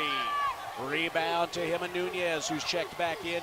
Nunez gallops into the front court, sends it to Love. They're going to swing it to the top of the key. It's Sunogo handing it back to Love. The UTSA transfer nearly walks with it. Now they're going to pass it in the corner to Bristow. Drives baseline, fires up a tough shot, and she walked with it. She walked with it on her way up, smothered by that Baylor defense. And that's going to give it back to the Bears with 7:07 to play here in the second quarter. Baylor trailing 19-13. Well, let's see if Baylor can get a good look at the basket here. You know, getting another stop, down by 6 to Texas Tech. Baylor 6 of 21 from the floor thus far. Texas Tech a little better, 9 of 21. Van Geitenbeek drives inside. Oh, she dribbles into a crowd and is tied up. Jump ball is going to keep it with Baylor. The possession arrow favors the Bears, but she drove into a double team and really had nowhere to go with it. Do you think she was thinking about the last play? You know, the driving that same spot, she knew she had to stop, not run into anybody. That could be. There wasn't an outlet for her to be able to get the basketball too quick enough. Inbound to Markayla Johnson, catch and shoot mid-range jumper, no. Offensive rebound, KJ tries to go back up with it, has it knocked away, out of bounds. Baylor will keep it with 18 on the shot clock as Yu-Ting Gunn checks in for Bella Fauntleroy. Bella has missed her first 5 shots here today, but she does have 4 rebounds. Again, Baylor really struggling from the floor, 6 of 22. Van Geitenbeek to play it in, swings it along the baseline to Markayla Johnson. Markayla has it knocked away as she tries to feed it back out beyond the arc to Bugs, and Baylor will play it in from the right sideline with 15 on the shot clock and 6:49 to play first half. A 19-13 Tech lead. Markayla Johnson Spins it into Van Geitenbeek, lobs it out left side, catch and shoot three from Dunn, back rim, no. Fight for the rebound, and it's grabbed by Nunez for Texas Tech. Angling into the front court with some speed, hooks it to an open Malone who lays it in. Jada Malone has 6 points off the bench for them here in the first half. She averages 8 per game this year, and Texas Tech is up by 8 again at 21-13. Van Geitenbeek out to Markayla Johnson between the circles, tries to hand it off to Buggs. It's knocked away. She chases it down. Buggs drives inside, left elbow, spins, stumbles, lost it, and is called for the travel. Well, you know Texas Tech is going to play harassing defense. It seems like Baylor's getting sped up a little bit. Sometimes you can almost become a sixth defender to yourself, if that makes sense. You know, you see some indecision. Sometimes, Buggs is so good at that elbow three, and I think, just made one move too many, and then you start stumbling backwards and end up taking an extra step. And Baylor's turned the ball over 7 times. Texas Tech has 5 points off of that. Texas Tech's only turned it over 3 times.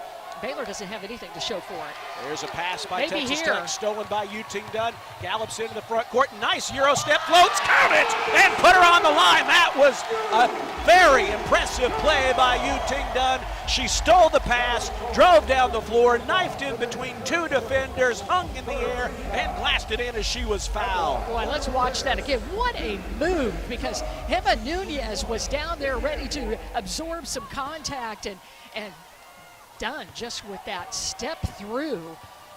Wow, that was something else. Misses the free throw. Well, Baylor's free throw woes, just 2 shots here, but continue as Baylor tips the pass out of bounds off the inbounds for Texas Tech. But I will say they did get points off of the turnover finally, right after we were talking about that. And Dunn's the one who got that steal. And I think that may be her second steal. Is that right? Let me look real quick. We'll take a look here as they play it into Nunez.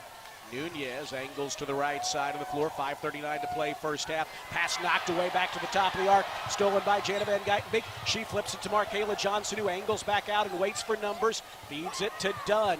Dunn had it open, Van Geitenbeek, but didn't pass it to her. Now has the ball knocked away. Floats it out to Van Geitenbeek. 17 seconds to shoot. Got time. About to say, it's looking a little frantic here, and it doesn't have to. Here's Markayla Johnson with 10 to shoot. Swinging it out to Buggs. Puts it on the floor. Wants to drive on Collins. Cuts off. Flips it out to Van Geitenbeek with 4. Step back 3. Rims out. In and out. And the rebound grabbed by Maupin. Now they're off and running the other way.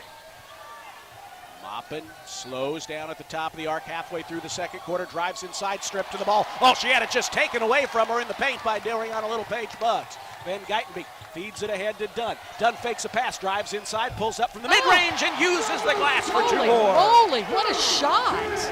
I think she had a little more space to close out, but she decided, you know what? I'm just going to go off the corner of the backboard. Baylor has cut that Texas Tech lead in half, but now a 3 by Nunez, no good. Fight for the rebound in. A crowd and a foul will go against the Lady Raiders. All right, the crowd now getting back into this basketball game, and Baylor again scores off of another turnover by Texas Tech, and it's a 4-point lead for the Lady Raiders, 21-17. That brings us to our media timeout. Hey, Bears fans, this basketball season, make Pepsi your go-to game day drink, because it's the only drink for basketball watching. Pepsi, that's what I like. Proud partner of Baylor Athletics. And the 2025-26 women's basketball season is presented by Central National Bank, proudly serving Central Texans in Waco, Temple, and Austin. Bank different. Bank Central. Central National Bank. Bears have scored the last 4 points, and the Texas Tech lead is 4, 21-17 with 4:31 to play first half. You're on the Baylor Sports Media Network. Bluebonnet Health Services has been caring for Central Texans since 2004. Bluebonnet is locally owned and operated, which allows them the most interaction with patients each and every day, promoting compassionate care and integrity. They provide hands-on attention to their patients through a staff with years of experience. Bluebonnet Health Services provides home health care, supportive care, and hospice. Remember, it's your health, your choice. Ask your doctor for Bluebonnet Health Services. Slam Dunk Cash with First Central Credit Union. Create a full court press with First Central's free checking that pays you cash back and refunds fees from other banks' ATMs. Enjoy free reward checking and be the MVP of a new cashback season. It's an easy bank shot. Apply online at firstcentralcu.com. We're your team. Everything we do, it's true. We do for you. Eligibility and qualifications apply. Member NCUA. You're listening to Baylor Women's Basketball on the Baylor Sports Media Network. Tech with a 21-17 lead over the Bears. It's been a hard-fought contest throughout. Neither team is shooting especially well. Texas Tech 10 of 23 and 1 of 10 beyond the arc. The Baylor also 1 of 10 beyond the arc and 8 of 26 overall. These are two teams that are solid three-point shooting teams. Baylor 35.3%, Texas Tech 34.9%. But obviously neither of them connecting so far. Leading scorers in the game are both off the bench. Jada Malone, 6 points for the Lady Raiders to go along with 3 rebounds and assists. And Yu-Ting Dunn for the Bears, 6 points, a rebound, and a pair of steals for Yu-Ting Dunn off the bench. Actually, she's only credited with one, but she's had a couple of deflections there that I think led to that. A steal probably credited to someone else there earlier. Yeah, because I was thinking it was a defensive rebound that she got. That I was thinking that maybe she had 2 steals, but that's not what it was. But she did get 1 steal that led to an and one opportunity. And you know, that's the kind of play that you need out of Yu-Ting Dunn. Last 2 minutes and 4 seconds for Texas Tech have been all part of a scoring drought, and they've turned the ball over 3 times during that, and Baylor has been able to manufacture 4 points from that, and now they'll have a chance with KJ at the line. Yeah, that foul there on the rebound was on Jada Malone, her first and the team's 5th. So KJ goes to the free throw line looking to cash in, and the first free throw is good. Baylor's first made free throw of the game, and this its 3rd attempt. Baylor will shoot the penalty for the final 4.5 minutes until halftime. One more coming for KJ. Nice to see her active here after a quiet game Thursday night against Southern. Hits them both, and Kyla Abraham returns for KJ. The Bears defensively have Van Geitenbeek, Markayla Johnson, Yu-Ting Dunn, along with Kyle Abraham and Dariana Little-Page-Bucks. Now Baylor trapping in the backcourt. Texas Tech's able to break, and the pass is thrown away. Moffitt tried a sidearm pass, angling from right to left to Fritz in the corner, but Fritz fumbled it out of bounds. The pass was really off target. Another opportunity for the Bears to score off a turnover. They've scored the game's last 6 points. It's 21-19, Lady Raiders with the lead, Baylor with the ball. Here is Buggs across midcourt, harassed by Maupin. Nice crossover dribble to find some room. Tries to dish it off inside to Abraham, but didn't have the angle on it. Now Dunn steals it back after a Texas Tech steal. Dunn forces it up and draws the foul, and that's the second on Malone. Boy, that was a heads-up play from Dunn, because even though that ball got knocked away, Maupin could not pull it in. And Dunn just attacked and ended up getting the basketball back, went to try to score, took contact, and she'll be at the free throw line. Maupin will exit as Love is back in for Texas Tech, and Yu-Ting Dunn goes to the free throw line, where she is 6 of 11 on the year. See if she can pick that up here a little bit. She could tie the game from the line if she could hit them both, and she nails the first. Bella Fauntleroy will return. Well, she'll return after the second free throw. The official shoos her back to the scorer's table. One more coming for Yu-Ting Dunn. She's got 7. And it stays there. She misses the second. Offensive rebound, though, chased down by Markayla Johnson. She cut in front of the Texas Tech defenders there and grabbed the board. That is 5th rebound for Markayla Johnson. Here is Yu-Ting Dunn taking the handoff. She's going to unload a 3. She's fouled, and she nearly had a chance at a 3-point play. Oh, my goodness. She was fouled there by Love, and she'll get 3 free throws. Sydney Love with the foul, her first. And I tell you what, I think Love sensed that even though she had a good defensive presence there on Dunn, that Dunn was going to shoot, and she just reached out and put the hand down on her, and not a lot of contact. Sick 'em Bears. Not a whole lot of contact there. If there was a fingernail. A fingernail counts, right? And we'll take it because this game is tied, and Baylor on a 7-0 run over the last minute and 49 seconds. And a lot of that has been done by Yuting Dunn. It was a vicious foul, Lori, as the second free throw no good. It was just almost beyond the pale. How much contact?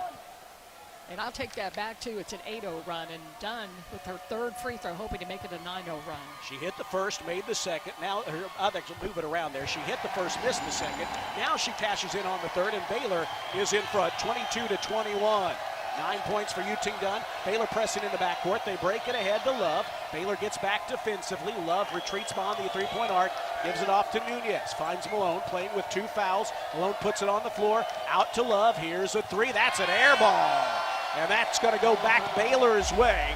All right, Lori, Baylor has found their rhythm. They've scored the last 9 points. Defense has really picked up here. They forced 6 tech turnovers in the last 4:18. It's not a magic wand, but keep it up. Carry this into halftime. And the crowd has gotten into it as well. And that defensive possession was excellent because, boy, did Baylor speed up Love, where she just was very short on that 3. 3:40 to play here in the first half. Baylor with the ball and a 1-point lead. Van Geitenbeek in a crowd finds Abraham. She stripped to the ball, couldn't locate it. And Malone picks it up. A couple of those entry passes in the post have gone awry here so far in the first half for the Bears. Malone with the left-hand dribble, tries to hand it off to Love. Can't, kicks it out to Nunez. She had a 3 if she wanted it, but didn't realize she was so open, I don't think, as she was angling left of the floor. She tries to feed it in the corner to Fritz, and the pass is deflected, knocked out of bounds. That was Markayla, I think. I thought it was either Jana or Bella. So I'll trust you. You have the angle. I have no idea. Again, it got screened on the play. Inbound from the baseline to Love. High on the right perimeter, 10 seconds to shoot. Finds Danae Fritz, the former Bear, pulls up for the jumper from the left elbow. Misses. Rebound collected by Markayla Johnson. She's off and running. Into the front court. Baylor with the ball and a 1-point lead with under 3 to play first half. Markayla, tough turnaround, and she hits it. That's not the shot you would ask her to take, but if she's got to take it, she may as well hit it, and that she did. Baylor by 3, biggest lead of the day, 24-21. Bristow feeds Fritz high on the left side of the floor. Now to Malone, top of the key. 2:30 to play first half. Handoff to Nunez, gets downhill, sends it in the corner to Bristow. Thought about a 3, but Bella got back defensively. Single digits on the shot clock. Pass in the post to Malone. She got it back and laid it in. Boy, Baylor almost had that basketball knocked away. That by less than a fingernail, but it got into Malone off of that assist from Bristow. 2:09 to play first half. Baylor with the ball and a 1-point lead. Van Geitenbeek gets downhill, circles beneath the basket, sends it out to the perimeter to no one. She had Dunn and Fauntleroy out there, but she passed it in between the two of them, and that's 2 straight turnovers that are going to give it back to Texas Tech. Well, credit Boy, Texas. you just don't want to turn the basketball over like that without just one of those turnovers you want back, because you got yourself stuck and you just made a pass to no one. Yeah, kind of an unforced error there. Under 2 minutes to play here in the second quarter. 24-23 Bears. Bristow drives inside, and she walked with it. Her feet shuffled out from under her as she tried to slam on the brakes in there, and that gives it back to the Bears. Well, great double-team rim protection coming from both Fauntleroy and KJ stepping up and not allowing Bristow to get deep on the block. Texas Tech has turned it over 5 times in the last 4:46. Baylor's coughed it up 9 times. Texas Tech 8. Minute 45 to play. Second quarter, Baylor with possession, up 24-23. Van Geitenbeek around the screen. Kicks it to Markayla Johnson. She swings it left wing to Buggs. 15 seconds to shoot. Buggs to the middle of the floor. Flips it to Van Geitenbeek. Catch and shoot on the 3, and it's good. Boy, I think Jana Van Geitenbeek wanted to make up for that miscue earlier, and she just drains a 3 on the assist from Buggs. Baylor by 4, 27-23. A minute 18 to play first half. Malone harassed at the free throw line by KJ. Forced to give it up to Maupin. Maupin back to Malone. Mid-post right side. Back to the bucket. Harassed by KJ. She lost it on the dribble. Stolen by Bella Fauntleroy. She's weaving into the front court and waits for numbers. Sends it to Markayla Johnson with 1 minute to play first half. Kick out from Van Geitenbeek to Markela. Back to Van Geitenbeek. She wants another three. That one's off the back rim. No. Rebound chased down along the wing by Bristow despite the best efforts of Markela Johnson. Here is Nunez to Bristow on the drive. Oh, she bowls right over Bella Fauntleroy, but a blocking foul is called. Oh. First foul on Bella, the fourth on the Bears. Baylor on a 14-2 run is up by 4. Let's get a look at the replay. You know what? That's an okay call. Bella did not have her feet set, although I would argue that Bristow did have her elbow down a little bit, leaning in, but it didn't look like Bella had her. I really don't like how she fell on top of Bella. Bella just pushed her off. I don't like it. I can live with that call. Now a whistle away from the ball and a foul on Buggs, and that's going to send Texas Tech to the free throw line. That's Buggs' second foul, the team's fifth, with 45.9 seconds to play first half.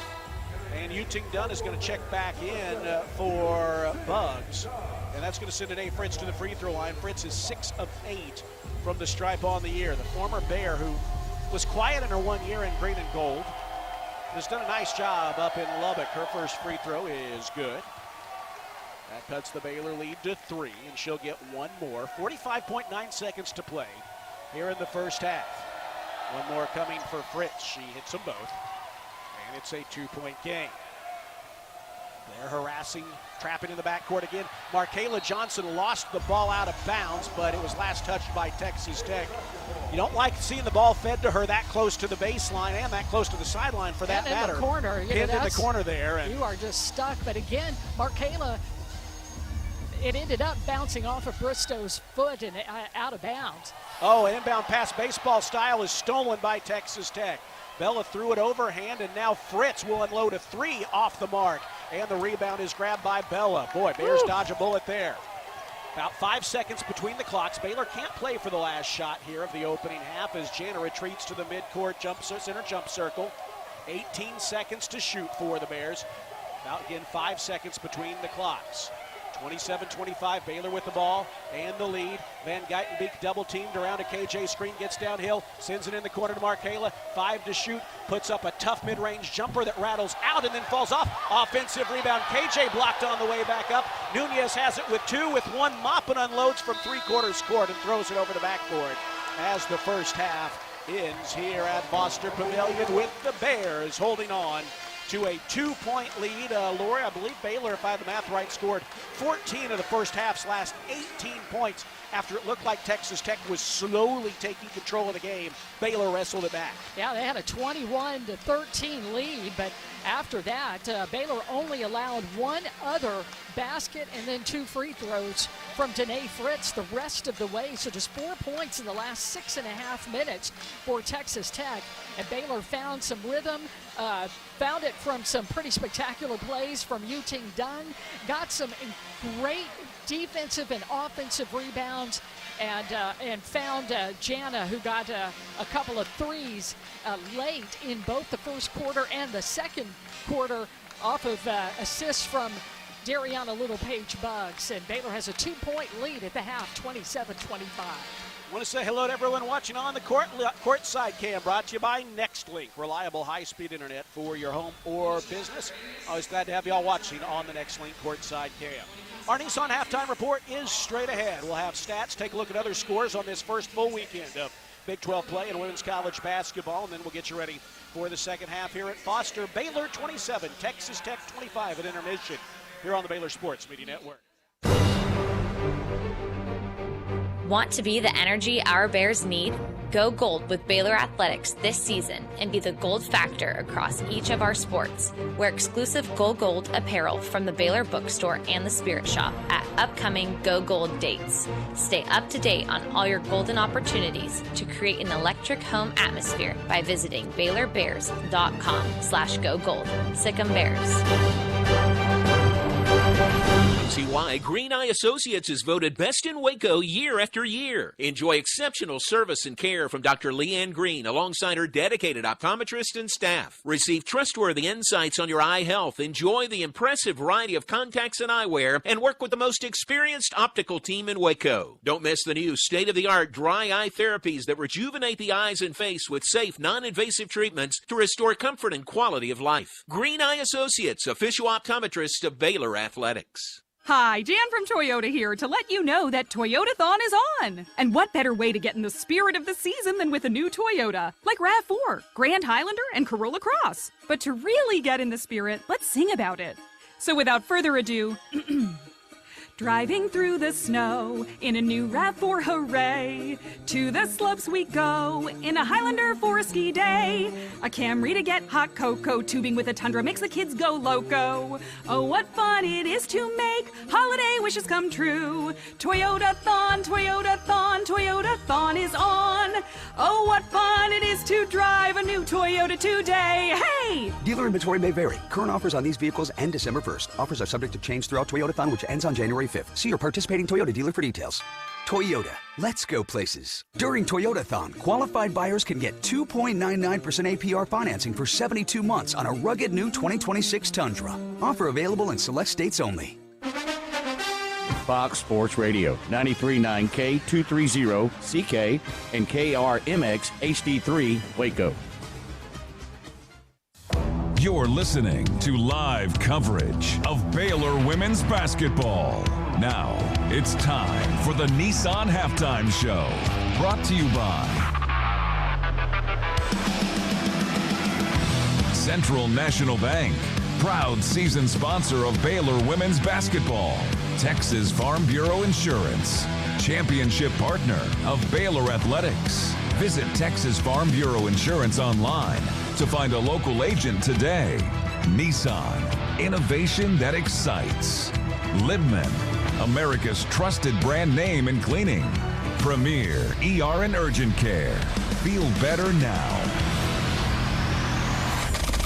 Stay tuned as we break down the first half. Check in on scores and more. All coming up on the Baylor Sports Media Network. Minded teams here at Foster Pavilion. Baylor with a 2-point edge at intermission, 27-25. Neither team was especially effective from the field, but in part because of the defense of the opposing teams. Again, Baylor allowing just 54.5 points per game. Texas Tech allowing just 51.5. And if you do the math here, a 27-25 score, you're basically at the team's halftime averages if you assume that the halves are even. And it's Baylor at halftime by 2, 27-25. Let's take a look at the stats here in the first half. First, the team numbers. Texas Tech outscored Baylor 16-11 in the first quarter. The Bears got them back 16-9 in the second quarter. Texas Tech has a better shooting percentage from the field than the Bears, 41% on 11 of 27. Baylor 32%, 10 of 31. But two differences in this game. 3-point shooting, not much of a difference. Baylor 2 of 12, but Texas Tech just 1 of 12. The Bears are 5 of 9 from the free throw line to Texas Tech's 2 of 4. So Baylor with 3 more points at the arc, 3 more points at the free throw line, and a 2-point edge. 10 Baylor turnovers in the first half, 9 for Texas Tech, but Baylor has actually outscored them off those turnovers 8-5. Baylor with an edge on the boards, 22-18, and a 7-2 edge on second chance points. 5 assists for Baylor on 10 field goals. Texas Tech 7 for 11. Balanced scoring for both teams. Texas Tech's leader is Jada Malone, 8 points off the bench, matching her season average in the first half. She was 4 of 4 from the field with 3 rebounds. Then 4 points apiece for Snutta Collins, Bailey Maupin, and Sarah Sinogo. As a trio, they average 32 points per game. So Baylor has really held them below that here in the first half. Jada Bristow, a double-digit score, 3 points on 1 of 4 shooting. For the Bears, Yu-Ting Dunn leads all scorers with 9 off the bench. She really provided a spark for the Bears when they were down 21-13, facing a game-high 8-point deficit. She got a steal and a layup, had a chance at a 3-point play, and she really sparked Baylor off the bench, looking for her shot. Again, 3 of 4 from the field. 6 points apiece for Markayla Johnson and Jana Van Geitenbeek. Markayla 2 of 5. Jana 2 of 6. Van Geitenbeek has 3 assists and 3 turnovers. Markayla Johnson has 6 rebounds, to pace the Bears in that category. Darion Littlepage Buggs with 4 points, 2 for Kyla Abraham off the bench. Kaylin Nelms, Bella Fauntleroy, and Kirsten Johnson all played but did not score in the first half. KJ with 3 rebounds, Bella with 4, and Nelms with a rebound off the bench for the Bears. It all adds up to a 27-25 Baylor lead at intermission over Texas Tech. Texas Tech trying to snap a 31-game losing streak to the Bears. The Bears, in turn, are trying to snap their undefeated start to this 2025-26 season.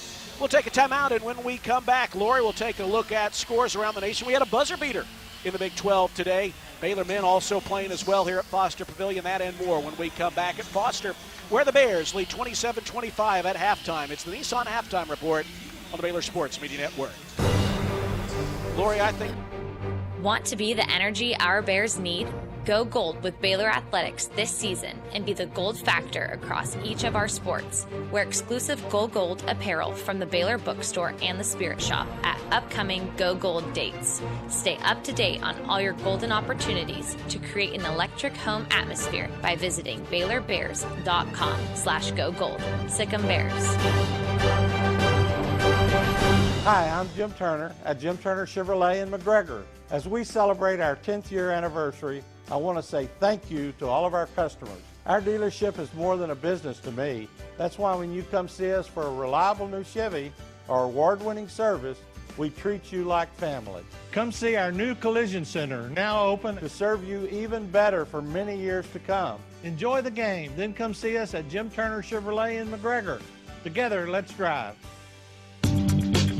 Hellberg Barbecue is a family-owned business started here in Waco, Texas, and proud to serve the local area. They love to cater all kinds of events, big and small. Serving Baylor and its families is one of their favorite things, and they even ship barbecue nationwide. Check them out while here in Waco or online and support one of Waco's local barbecue restaurants, Hellberg Barbecue. Salt, pepper, and a whole lot of prayer. Proudly serving Texas since 2007, Magnolia Realty is a full-service brokerage and a trusted neighbor, bridging expert industry knowledge with integrity and kindness. Known for their award-winning agents, Magnolia Realty understands the dynamics of making the real estate journey your own and the importance of trust from contract to close. You can find their local agents here in Waco and across the state, including in Dallas, Fort Worth, Austin, San Antonio, and Temple. To get connected and learn more, visit magnoliarealty.com. Here's to home. You're listening to Baylor Women's Basketball on the Baylor Sports Media Network. It's the Bears 27, the Lady Raiders 25. It is opening weekend for Big 12 women's basketball. It started yesterday with a couple of games as BYU defeated UCF in Orlando 71-50, and number 9 TCU holds the home floor with a 77-55 win over Kansas State. Earlier today, a buzzer beater in Ames, Iowa, as Iowa State's Kinsey Hare hits a game-winning 3 at the buzzer. Number 10 Cyclones beat the Kansas Jayhawks 79-76. Audie Crooks had 41 points in that game for Iowa State. Baylor's next opponent, Oklahoma State, picks up a road win today. They defeat Cincinnati 91-63. South Dakota State transfer Haley Timmer had 35 points for the Cowgirls, who win their Big 12 opener. And then Sydney Shaw had 22 points for West Virginia with a decisive win over Houston in Morgantown today, 101-46. We'll be back in just a moment with more on our Nissan halftime show. Nissan, innovation that excites. Again, Baylor with a 27-25 lead over Texas Tech at the half. Back with more in a moment on the Baylor Sports Media Network. Today we have two very special guests on our program, introducing Lem and Lime. Hello. For Starry Lemon Lime Soda. Thanks for having us. What is Starry Lemon Lime Soda? It's a crisp, clear burst of lemon lime flavor, and it's caffeine-free. Between us, one of you must be a little more important to Starry than the other. Who is it? We're both important. So it could just as easily be Starry Lime Lemon Soda. No, that doesn't sound right. Oh, I like it. So you saying hip-hop could be hop-hip? Works for me. Starry Lemon Lime Soda. Starry hits different.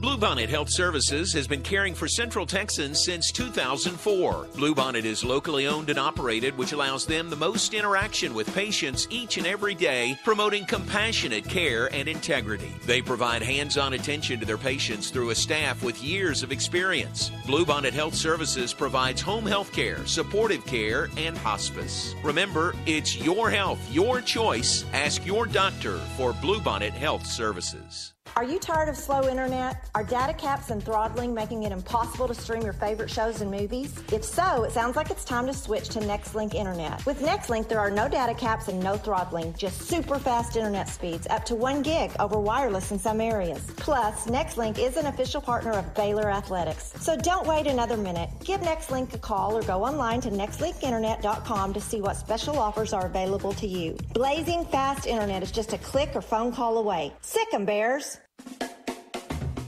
Kids can now join the Baylor Cub Club, the official kids club of Baylor Athletics, presented by Green Eye Associates. Fans 12 and under can register for the low cost of $25 and gain exclusive benefits and access to Baylor Athletics events. Members receive free admission to select events, exclusive giveaway access, and their own membership package. To register your Cub, please visit BaylorBears.com/Cub Club. Sign your Cub up today. You've been listening to the Nissan Halftime Show on the Baylor Sports Media Network. Brought to you by TFNB, the official local bank of Baylor Athletics. Texas Farm Bureau Insurance, championship partner of Baylor Athletics. Visit Texas Farm Bureau Insurance online to find a local agent today. Nissan, innovation that excites. Libman, America's trusted brand name in cleaning. Premier ER and Urgent Care. Feel better now. Stay tuned as we get set for the second half action with the Baylor Bears. As we rejoin Derek Smith live from the booth, bringing you the second half of action and more. All coming up on the Baylor Sports Media Network.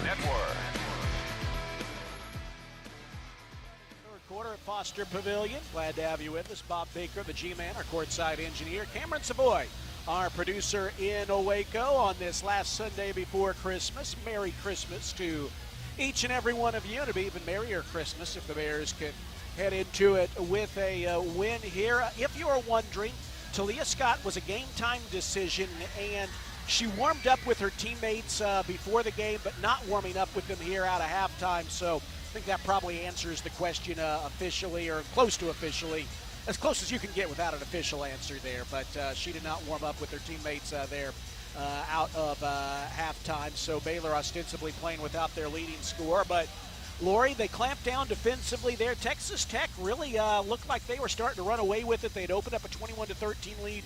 But Baylor found their poise, found some calm, and put together a 14-4 run to end the first half, really sparked by defense and by Yuting Dunn off the bench. Lori, she was hunting her shot, and I think when she's hunting her shot, it forces defenses, even very good defenses like Texas Tech, to account for that much more. So I'm curious to see if she can extend that into the second half. Yeah, because she just looks so comfortable with it, and the shots that she can make are just stunning. The way that she can just hang in the air, find space, and use the backboard so efficiently. You know, she's going to be counted off the bench, and you also have to hand it to Markayla Johnson, who I thought did a really nice job in playing within herself, but she has been challenged to get on there on the boards, and she has a very Bugs-like 6 rebounds in the first half. Well, hopefully more of that to come as the third quarter is underway. Texas Tech begins on offense with their original starters on the floor. Briscoe tries a 3, almost looked confused, threw it up there and hit it. And just like that, Texas Tech is in front, and now Maupin pressing in the backcourt, fouls Dariana Little-Page Buggs for mopping. That's her second foul, and the team's first here in the third quarter. Bristow caught the ball beyond the arc. Looked like she was looking for a teammate. When no one was there, she just threw it up and hit it. And that is the second made three of the game for Texas Tech. She has both of them, just like Jana has both of Baylor's. Van Geitenbeek has the ball across midcourt for the Bears, feeds it ahead to Bella Fauntleroy. Bella puts it on the floor, kicks it out to KJ, further out left side to Van Geitenbeek. Down low she goes, Buggs knifes underneath the basket, lets the defender fly by and flips it in. 6 points for Dariana Little-Page Buggs, and Baylor is back in front, 29-28, 40 seconds into the third. Bristow over to Fritz, high left, gives it to Maupin, looking to get downhill, wanting to drive inside on Markayla. She stays with her, kick out to Bristow, her three is too strong, and KJ collects the rebound. Harassed by Sanogo, she underhands it to Van Geitenbeek, racing in the front court for a kick out to Buggs. Catch and shoot, but her three is in and out.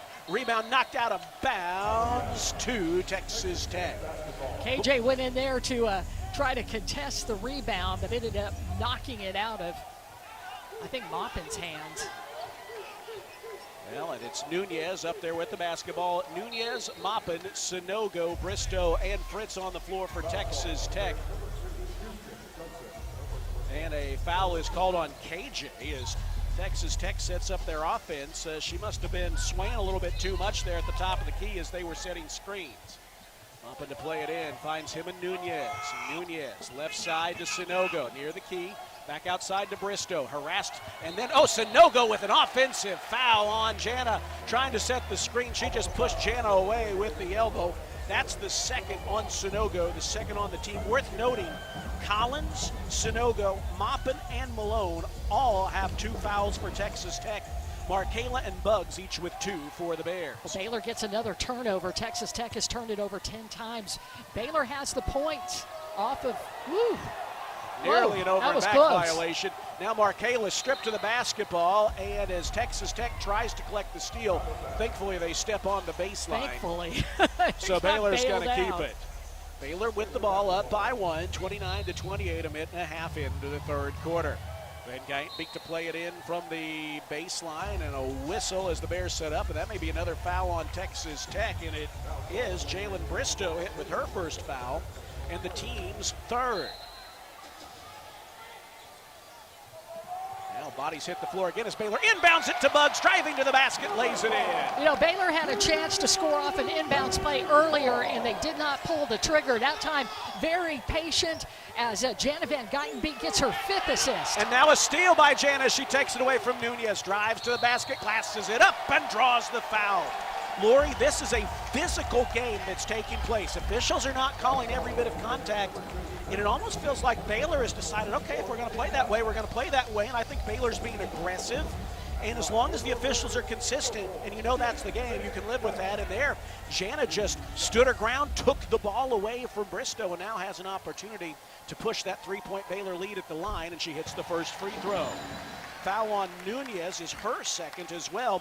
And now Lori, Baylor will be shooting the penalty for the final 8:15 of the third quarter. And Baylor just has been so good at being able to convert those turnovers, especially in that big stretch in the first half, in the second quarter, that they've been able to force Texas Tech turnovers and turn them into points. Now Baylor trapping in the backcourt. Texas Tech breaks it. Sonetta Collins ahead of the crowd. Oh, has her shot blocked emphatically out of bounds by the trailing KJ. She thought she had a layup, and KJ came soaring into the play and smacked it out of there like Yassiana Presley spiking a volleyball for the Bears a few years back. And KJ is so good at being able to time that kind of play. Nunez having trouble getting it in. At the last second, gets it into Bristow. They send it in the corner to Collins. Drives baseline, puts up a tough jumper and misses from the baseline, but a foul will go against the Bears and send Collins to the free throw line. That is on Kirsten Johnson. That's KJ's second and the team's second. Here's another look at that. Well, no, that's not a look at the block, Laura. I beg your pardon. That is the foul on KJ. She came in from the side and caught Sonetta Collins as she goes to the line. A 71% free throw shooter. Tech is 2 of 4 on the day. And now 3 of 5 as she hits the first. Baylor is 7 of 11 from the free throw line. Tech 3 of 5.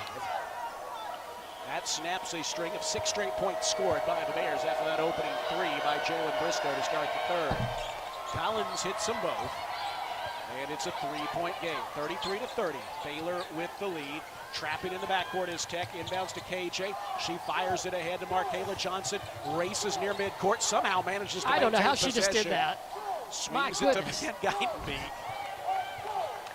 That was some ball handling. 2 minutes gone in the third quarter. Baylor with it as she saves the possession. Oh, nearly a turnover by the Bears. Possession saved by Bella Fauntleroy, but as she lays it in, she's called for the charge. That's on Bella, her second, team's third. Boy, she chased down the loose ball out of lane to the basket, and they were just able to knife in there under her and draw the charge. 33-30. Baylor with the ball. Baylor with the lead, rather. Texas Tech with the basketball. 7:39 to play in the third. Moppin on the left side. Fires it to Sanogo. Loses it out of bounds, and that's Baylor basketball. I'm about to say Baylor did not get the hands on that, but both KJ and Bugs played that kind of give and go really well. Texas Tech setting up the pressure in the backcourt. Ball knocked away, and Baylor's going to have to play it back in as Bugs was feeding it in from the baseline. Texas Tech loves to press. They love to trap, and that's what they're trying to do here as Baylor plays it in 94 feet away from the bucket. Inbounds to Bella. Now back to Bugs. Good play set up there by the Bears, and Bugs ends up having an easy lane to bring it across midcourt. She hands it off to Van Geitenbeek. Kicks out to Bella. She's 0 for 5, but she misses the 3 here. Now 0 for 6 as she had a look but couldn't knock it down. Baylor by 3. Texas Tech with the ball, and she stepped on the baseline. That was Nunez stepping on the baseline as she was about to dish it off to Sanogo. Yeah, Janet just cut off the baseline. What great defense. Bugs to play it in, finds Markayla on the right sideline. A lane to bring it up across midcourt, and she does. Picks up speed, swings it behind her back, finds Bugs on the drive. She's got 4 third-quarter points, but she has the ball knocked away. Oh, that was a nice behind-the-back dribble by Nunez to save the possession, and she takes it all the way for the layup. That snaps a string of 2 minutes and 44 seconds without a field goal for Texas Tech. The Baylor lead cut to 1, 33-32. Van Geitenbeek to KJ, swings it to Bugs right side. Now Bella off a screen, gets downhill, cut off, feeds it out to Markayla Johnson, drives to the free throw line. She looks determined to put a shot up. She will, and she misses it. Offensive rebound in the crowd by Bugs, and she's fouled on the floor. Boy. And that's the third on Nunez. Bugs really recognized when she pulled that rebound down. If she had pulled the ball on the floor, she had Lady Raiders just ready to get her. And she did the smart thing and stepped through all of that contact to try to move herself towards the free throw line. She saved that possession and then gets fouled. Today, Fritz will return for Sanogo as Bugs goes to the line. Bugs has struggled at the line this year, 56%, but she's been better. She was 73% last year. First free throw is up, and it's short. One more coming for Bugs, who has 4 third-quarter points.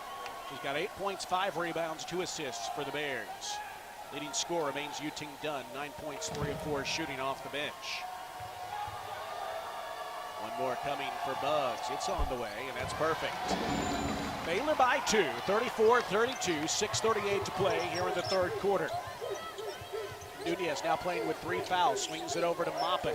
Moppin just 2 of 9 from the floor thus far, but you got to watch her. She's an excellent shooter for the Lady Raiders. Feeds it to Collins, left side of the floor. Collins wants to dance inside, puts up a tough fall away off the back rim. No, KJ with the rebound in a crowd. Dishes it off to Markayla Johnson into the front court. High right side, picked up by Nunez, wants to drive in, feeds it into the corner and nearly throws it away. That is a turnover. A steal by Nunez. She's racing all the way, gets inside and finishes to tie the ball game. And a timeout is called by Texas Tech. A couple of turnovers here in the third quarter have led to Hema Nunez layups. And we've got a tie ball game now as Baylor is gone 2.5 minutes without a point. 2 good defensive teams playing like it. 6:03 to play here in the third quarter, and we are tied. The 2025-26 men's basketball season is presented by Central National Bank, proudly serving Central Texans in Waco, Temple, and Austin. Bank different, Bank Central. Central National Bank. 34 all with 6:03 to play in the third quarter of this Big 12 opener here on the Baylor Sports Media Network. When you strive for greatness, you have a target on your back. When it comes to finances, we're all targets for scammers. But with the right game plan, you can protect yourself. Don't get faked by fraud. Here's a tip. Don't buy from social media ads unless the ad is from a verified company. When you click those ads, you open yourself up to fraud. If it seems too good to be true, it almost always is. This message is brought to you by Central National Bank. At Magnolia Realty, award-winning agents set the bar for professionalism and excellence. Whether you're looking to buy or sell, Magnolia's full-service brokerage will guide you through every step of the process with expert industry knowledge. Their agents are fully invested in learning your story and customizing the real estate experience to suit your stage of life. Magnolia Realty has been serving cities across Texas since 2007, including Waco, Dallas, Fort Worth, Austin, San Antonio, and Temple. To get connected or learn more, visit magnoliarealty.com. You're listening to Baylor Women's Basketball on the Baylor Sports Media Network. 4 ties and 4 lead changes. We've got a tie at the moment. Baylor and Tech, 34 apiece here with 6:03 to play in the third quarter. And we're in for a dogfight here. This has been a series dominated by Baylor over the last 13, 14 years. Texas Tech's last win against Baylor came in 2012. They played Baylor tight last year in Lubbock. But you knew coming in this was a better Tech team. They're undefeated on the year. And Baylor's having to play without their leading scorer, it certainly appears, in Talia Scott. Now, could you throw her in for a possession? I think you could, but it doesn't look like that's what's going to happen right now. So at the moment, Baylor is having to find a way to win this game without their leading scorer. And boy, you just got to keep fighting, and you got to keep taking advantage of opportunities when you get them. Now, where Baylor has been really good is again, converting those turnovers by Texas Tech into points, but the script has been flipped a little bit by the Lady Raiders. They have scored the last 2 buckets by Nunez, who just got two turnovers in a row and converted 4 quick points off of those to tie this game at 34. Nunez now with 4 points rather for Texas Tech. Really balanced scoring for both teams. 8 for Malone for the Lady Raiders, 6 apiece for Collins and Bristow, 4 for Nunez and Maupin. For the Bears, 9 points apiece for Utink Dunn and Darion Littlepage Bucks, 8 for Jenna Van Geitenbeek, and 4 for Markayla Johnson. We are tied at 34. Texas Tech called a timeout immediately after that Emma Nunez layup. And they're setting things up defensively to pressure Baylor in the backcourt as the Bears play it into KJ in the corner. She slips it back to Buggs, and Buggs will bring it across midcourt herself. She's played a little point guard this year, and she's able to do so with some effectiveness. Gives it off to Van Geitenbeek, now to KJ, hand off to Bella. Spins it across to Buggs, looking for a teammate, no one there, and she bounced it out of bounds. You know, KJ was there for just a flash in the moment and just had a step on Bristow. But Baylor ends up turning the basketball over again. And that's an unforced error there. Now Texas Tech with the ball, a chance to reclaim the lead. Maupin on the drive on KJ, pushes off of her, gets inside, circles beneath the bucket, has it knocked away, stolen by Markayla Johnson. She is off and running. She's going to take it all the way. No, she's cut off, feeds it outside. Good decision. Here's Jana for 3, but she leaves it short. Offensive rebound. Buggs fouled on the way back up, and free throws are coming. Buggs again. Johnny on the spot for the offensive rebound, but now comes the point where Baylor has got to hit the free throws. In a close game like this, you just got to take advantage of all of those opportunities. Baylor is 8 of 13 from the line. Buggs, her contribution to that is a 1 of 2 stint a moment ago at the stripe. First free throw here is good. Baylor is back in front, 35-34. By the way now, that is 3 fouls on Bailey Maupin. Maupin, their leading scorer on the year. Struggled with her shot today, but certainly dangerous, and they are in a bit of foul trouble. Buggs knocks them both down, and the Bears are back in front by 2 at 36-34 as Buggs becomes the game's first double-digit scorer. She's got 11 points and 6 rebounds. Here's Nunez back the other way for Texas Tech. They feed it inside to Maupin. Ball knocked away off of Maupin's fingertips. Oh, last touch by Van Geitenbeek as she stepped along the baseline there. Jana just pursued Maupin and pursued the basketball, and that was almost a turnover. So 18 seconds left on the shot clock. 5:10 to play here in the third. Maupin looking for a teammate, unloads it near the high left side to Nunez. I beg your pardon, Maupin getting it back. That was Nunez playing it in. Maupin feeds it to Bristow. Bristow lobs it down low on a pass to Collins. Collins wants to try a little mid-range jumper and knocks it down left of the lane. Bella was there, but Collins was able, with a little bit of a height advantage, to knock it down and tie the game at 36, halfway through the third quarter. Van Geitenbeek, guarded by her former teammate today, Fritz, gets downhill around a screen, kicks it out to Bella. She's open, but her three is short. The shot just not there today, and Bristow grabs the rebound in a crowd. She's off and running, looks to want to take it all the way. She has it taken away from her by Van Geitenbeek, who maintains possession and feeds it to Bella. Gives it back to Jana. That's a Baylor steal. Great defense by Van Geitenbeek. Crossover dribble. Markayla Johnson drives baseline, lets the defender fly by and misses the short glasser. A lot of contact, no whistle. Here is Nunez the other way. Score remains tied at 36. Great move by Markayla, but she couldn't finish. Nunez spins in the lane and walked with it. Well, KJ was there to cover up Nunez and forced another turnover by Texas Tech, and hopefully that Baylor can find that way once again with U-Team Dunn coming in the game to see if they can get some firepower and get some of those shots to fall in a game that is tied at 36 with 4:06 left to play in the third quarter. I'll tell you what, a lot of deep breaths for players on both teams. This has been a hard-fought, physical, up-and-down game, as Lori said. It's tied. The 2025-26 women's basketball season is presented by Central National Bank. Proudly serving Central Texans in Waco, Temple, and Austin. Make different, make Central. Central National Bank. We'll take a timeout and come back again. 4:07 to play, third quarter. Baylor and Texas Tech tied at 36 on the Baylor Sports Media Network. TFNB, your bank for life, is the official local bank of Baylor Athletics. Find out why more Central Texans are making TFNB their bank for life. Sign up for our Edge checking and savings accounts to earn interest or cash back. With 5 convenient locations and an award-winning mobile app, banking has never been easier. TFNB, your bank for life. Member FDIC.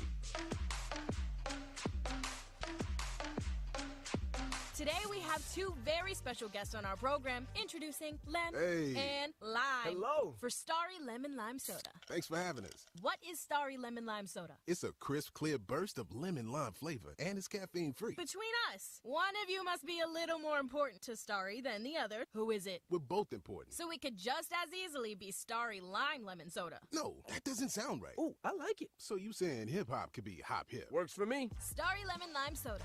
Starry hits different. You're listening to Baylor Women's Basketball on the Baylor Sports Media Network.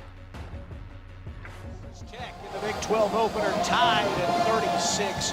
2 of the top 3 defensive teams in the Big 12, and this game has played that way. It's been a hard fought. Tech 15 of 34 from the field, Baylor 12 of 39. But Baylor's been getting to the line. And Lori, there will be stat lines, I would think, that Jana Van Geitenbeek will have between now and the end of the year that are more impressive than this one. She's got 8 points on 2 of 7 shooting, 5 assists and 3 turnovers, but 3 steals for Van Geitenbeek. And Lori, Jana has really picked up the defensive intensity, and I think she's had a big impact on this game after Baylor fell down by 8 points.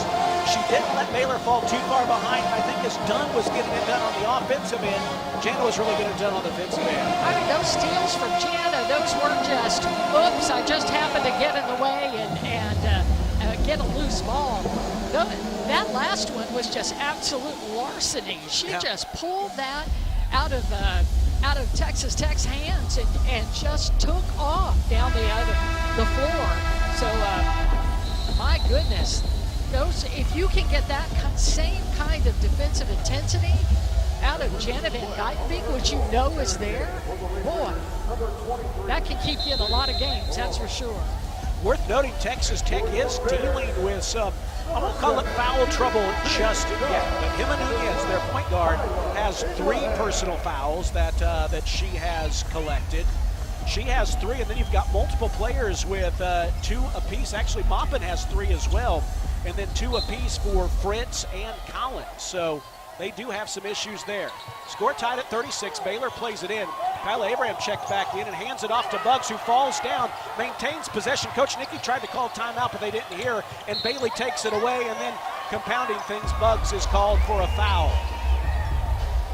And that is Buggs' third foul, the team's fourth. So now Baylor has Buggs with 3, KJ, Markayla Johnson, and Bella Fauntleroy each with 2. Under 4 minutes to play in the third. That play started going awry when they played it into Abraham, and she just looked confused on where to go with it. That was a bad turnover. Inbound to Moppet. Texas Tech with a chance to reclaim the lead. Collins wants to get downhill, swings the elbows, puts up a tough shot and misses. Good defense there by Abraham. Buggs boards it for the Bears. She's going to bring it across midcourt herself. Holds on to the ball as Nunez tried to get inside of her and Van Geitenbeek for the steal, but wisely she paused for a moment. Van Geitenbeek has it for the Bears. Baylor with a chance to go back in front. Buggs puts it on the floor, wants to drive on Collins, hooks inside, pulls up for the follow-away and splashes it in. Buggs now with 13 points. Baylor back in front, 38-36. That was an All-American play from Buggs as she is now with 13 points on 5 of 10 shooting. Jada Malone, who led the team with 8 first-half points, is back in. She hands it off to Fritz, spins it out to Moppet. 3:08 to play, 12 to shoot in the third quarter. Malone has it right outside the paint. The last second dishes it off to Collins, who drives inside, misses the layup, but Dunn is called for the foul. And that's going to send Collins to the line with a chance to tie the game once again. That is Dunn's first foul and the 5th on the Bears. So both teams will shoot the penalty for the final 3:01 of the third.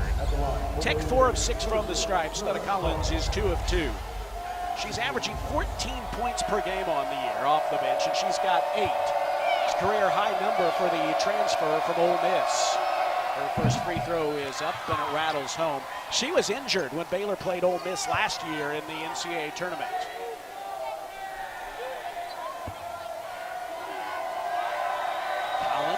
With a chance to tie the game. She made the first. One more free throw coming. It's up and it's good. 38 all. Buggs plays it into Jen, and now she's double teamed. Hooks behind the screen from Buggs. Moppin bodied her up in the backcourt.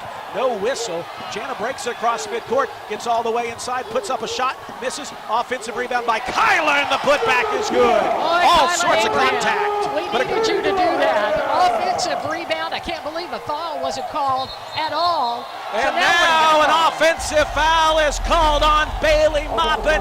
Their leading scorer has 4 with 12 minutes and 41 seconds remaining in this game. Jana put her feet down and Moppin just pushed her away. Jana did not get the call the first time, but got the call though the second time. But what an offensive rebound. Let's go back and talk about Kyla Abraham. When you absolutely needed her to be able to be big in the middle, but that offensive rebound and put back in between 2 Lady Raider defenders, that was nice. Oh, what are the officials are conferring? We may have a review here. The previous play is under review for a possible upgrade. Oh, okay. They might upgrade the foul there on Bailey Moppin. I'll say there was an arm extended. Jana went flying. Okay, here's the look at the replay. Boy, she went right into that, stepped into it. She did. So maybe as I get a look at the replay, I think the push that extended I saw was maybe just more arms flailing after the contact. But she just went running into her there.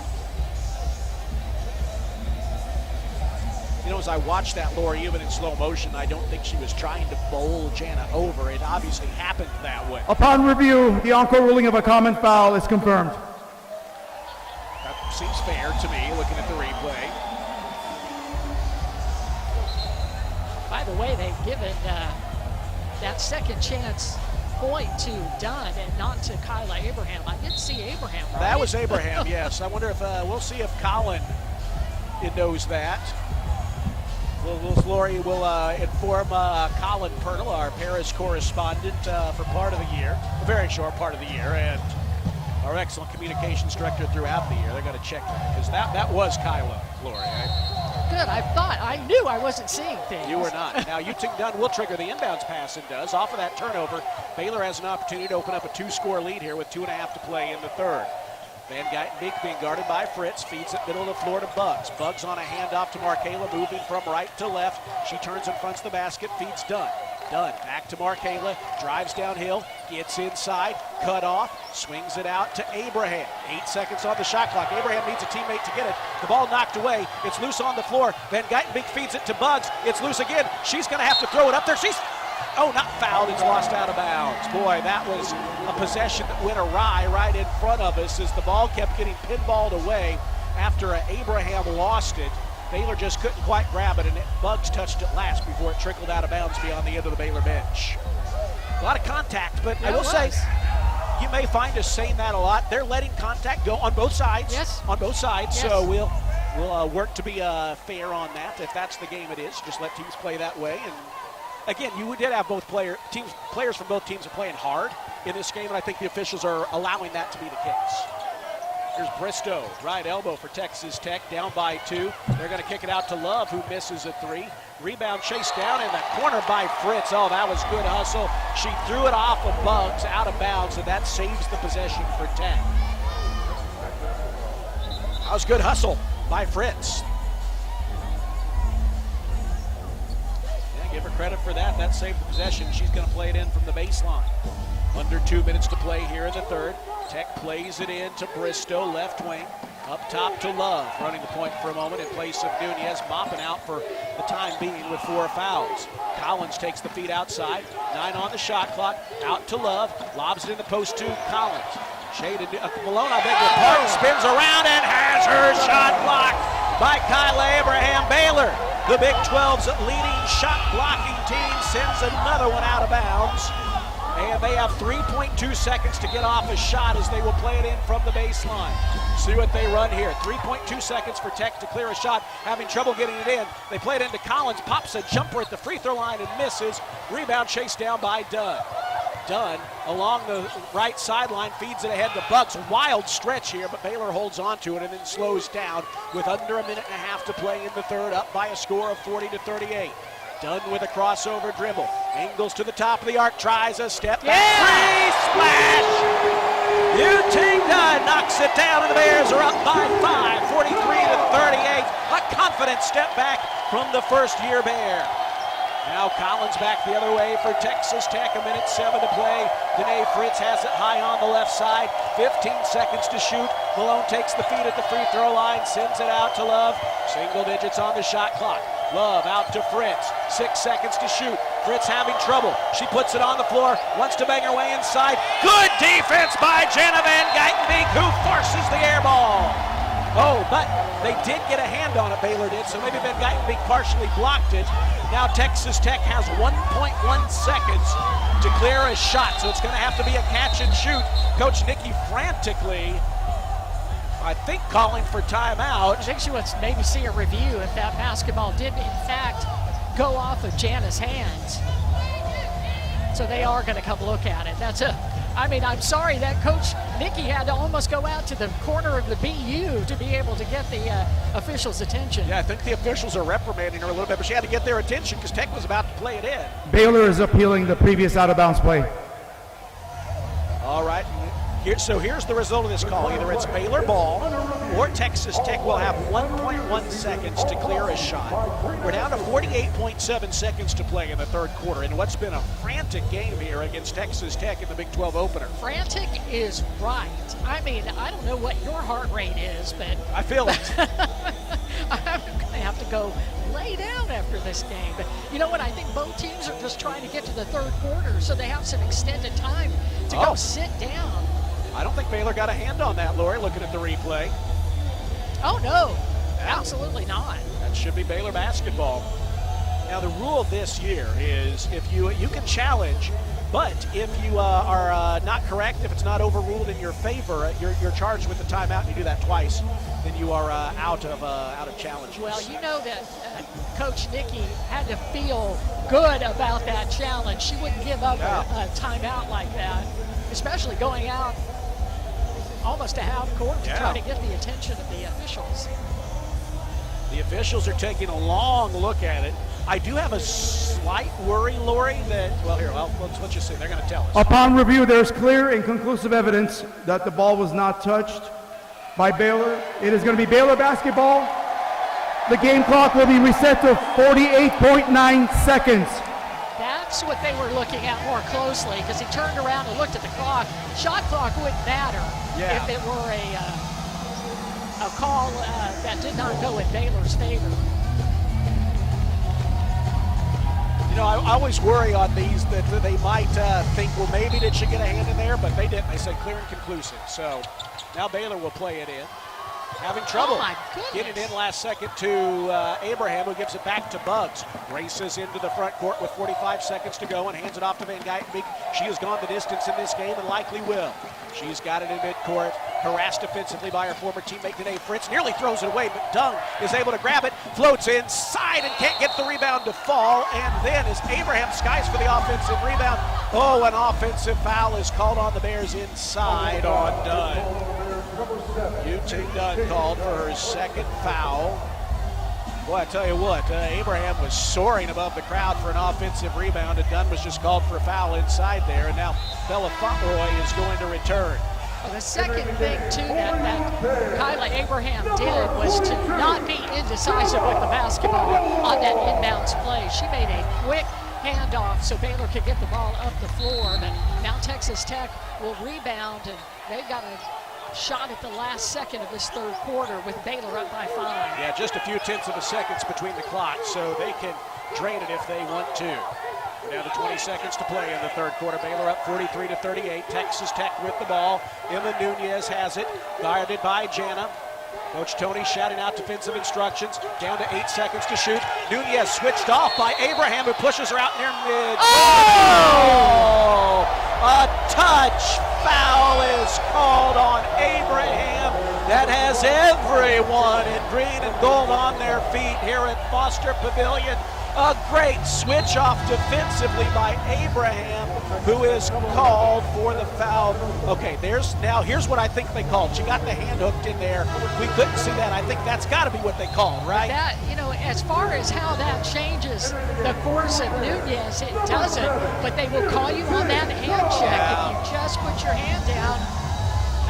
That's a tough call. And now Nunez, a 77% free throw shooter, goes to the line. Could she miss one for you? Well, it won't be the first. 6.5 seconds to play in the third. It's 43-39 Baylor.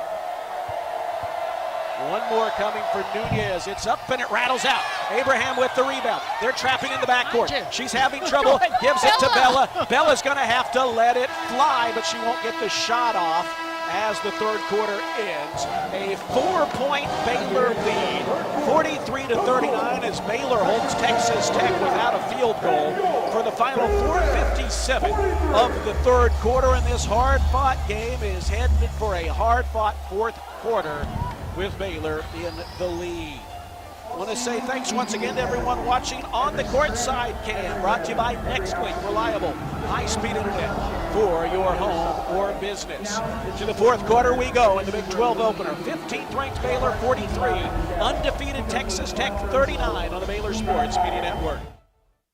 See for yourself why Green Eye Associates is voted best in Waco year after year. Enjoy exceptional service and care from Dr. Leanne Green, along with her dedicated optometrists and staff. Receive trustworthy insights about your eye health. Enjoy the impressive variety of contacts and eyewear, and work with the most experienced optical team in Waco. Don't miss the new state-of-the-art dry eye therapies that rejuvenate the eyes, face, and neck areas with safe, non-invasive treatments to restore comfort and quality of life. Visit greeneyeassociates.com. Green Eye Associates, official optometrist of Baylor Athletics. Are you tired of slow internet? Are data caps and throttling making it impossible to stream your favorite shows and movies? If so, it sounds like it's time to switch to NextLink Internet. With NextLink, there are no data caps and no throttling, just super fast internet speeds, up to 1 gig over wireless in some areas. Plus, NextLink is an official partner of Baylor Athletics. So don't wait another minute. Give NextLink a call or go online to nextlinkinternet.com to see what special offers are available to you. Blazing fast internet is just a click or phone call away. Sick 'em, Bears!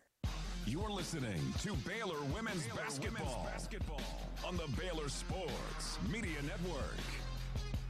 It's been a good game here. Texas Tech is led by as many as 8 points early.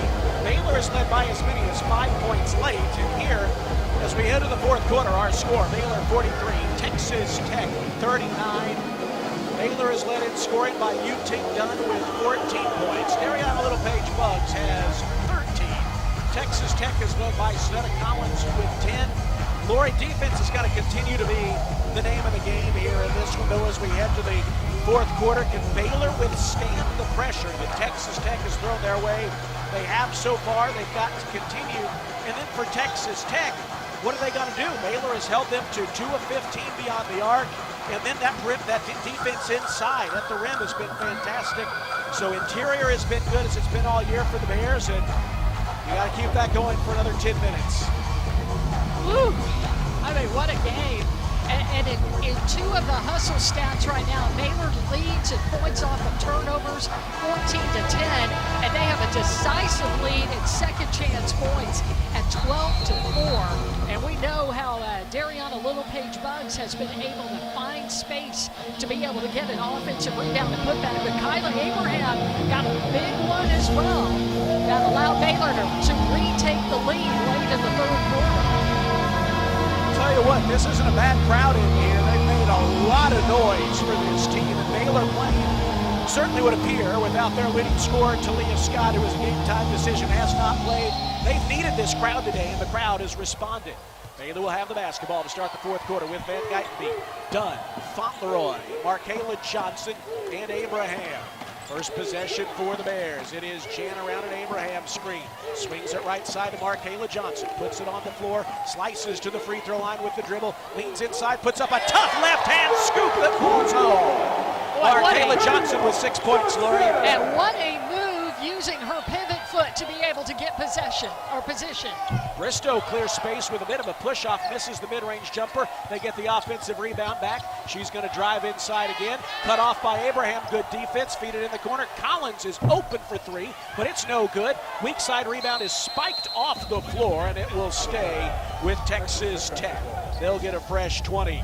That was some good defense there by the Bears. And then when Collins got an open look at a 3, she was unable to knock it down. A good three-point shooter, 43% on the year, but she and her Texas Tech teammates are combined 2 of 16 downtown today. Inbound back to Collins as they look for some second chance points. Collins to the middle of the floor. Wants to drive on Abraham. Gets downhill. Cut off on a switch off. Sanogo back in. She takes the feed. Hands it off to Fritz. Catch and shoot on the 3. No good. And Bella Fauntleroy skies in for the rebound. Minute gone. Fourth quarter. Baylor with the ball in a 6-point lead. 45-39. Jenna Van Geitenbeek with a left-hand dribble. Maintaining possession, picked up by Emma Nunez, who's playing with 3 fouls. Texas Tech's leading scorer on the year, Bailey Moffitt, out of the game right now with 4 fouls. Van Geitenbeek with 9 on the shot clock, gets downhill, cut off, dribbling away most of the clock. Gives it off to Markayla with 5, with 4. Off the dribble, a 3 is no good, and Collins has position and grabs the rebound. Here comes Nunez with the ball. Texas Tech with possession, Baylor with a 6-point lead. Sanogo, top of the key. Puts it on the floor, hands it off to Fritz. Back outside to Nunez, 8:18 to play in the ball game. Nunez gets downhill, and she is bodied a bit on her way to the bucket by Jana Van Geitenbeek. That's Jana's second and the team's first here in the fourth quarter. Here's Bailey Moffitt with 4 fouls. Moffitt on this season, a 15-point per game scorer. She's 10th on Texas Tech's all-time scoring list. But Baylor's made it tough for her today. 4 points on 2 of 9 shooting, and she's got 4 fouls. Inbound is to Moffitt. Moffitt is going to swing it up top to Collins. Perimeter right, looks to drive inside on Bella, muscles it up and off, but draws a foul on Fauntleroy. And that's Bella's 3rd foul, and the team's 2nd. Jalen Bristow's time on the bench was brief. She is going to check back in for Moffitt. You know, they might do the offensive-defensive substitutions with Moffitt as much as they can here. As Collins goes to the free throw line, she is 4 of 4 today. Texas Tech 7 of 10 from the free throw line as the fans make noise in the student section behind the bucket, but Collins pays them no mind and drains the first. That 6-point Baylor lead has been their biggest of the afternoon. One more coming for Collins. It's on the way, and it's good. She has been very calm at the free throw line, 6 of 6, where half of her 12 points have come. Baylor plays it into Abraham. She's trapped along the right sideline, gets rid of it to Bella Fauntleroy. Dribbles into the front court, dishes it down low to Abraham. Oh, and she misses the layup. Oh, they had a great play design, but Abraham could not finish. Nunez back the other way, kicks it in the corner. Collins unloads a three and hits it with Abraham in her face, and that's a 5-point swing. Texas Tech back within one at 45-44. Oh, that was a good play design there, Lori, but Abraham couldn't finish, and there was a defender who swooped in at the last minute. Now Markayla Johnson on the drive is bodied up by Serengbe Sonogo. That's Sonogo's third and Texas Tech's first. All right, so after Baylor opened up a 6-point lead, Texas Tech has answered with 5 straight points. Baylor has gone 2-0-5 without a point. Trying to change that here as Jana plays it into Dunn, and it's knocked out of bounds by Texas Tech. Oh, that's the second time that Dunn has flashed open, and Baylor hasn't pulled the trigger on that.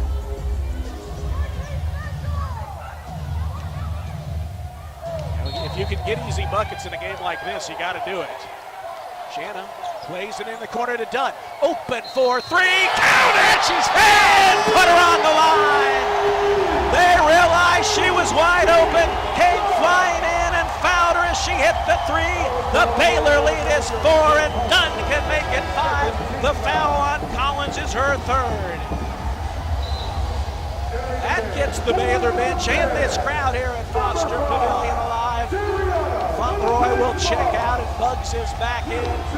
Ting Dunn with a career game in a Baylor uniform. She's got 17 points. She can make it 18 from the free throw line. Boy, the thing about Dunn is to be confident to pull that trigger, because Collins was flying at her and she could have pulled that ball down, but instead she gets the 4-point play and Baylor back up by 5.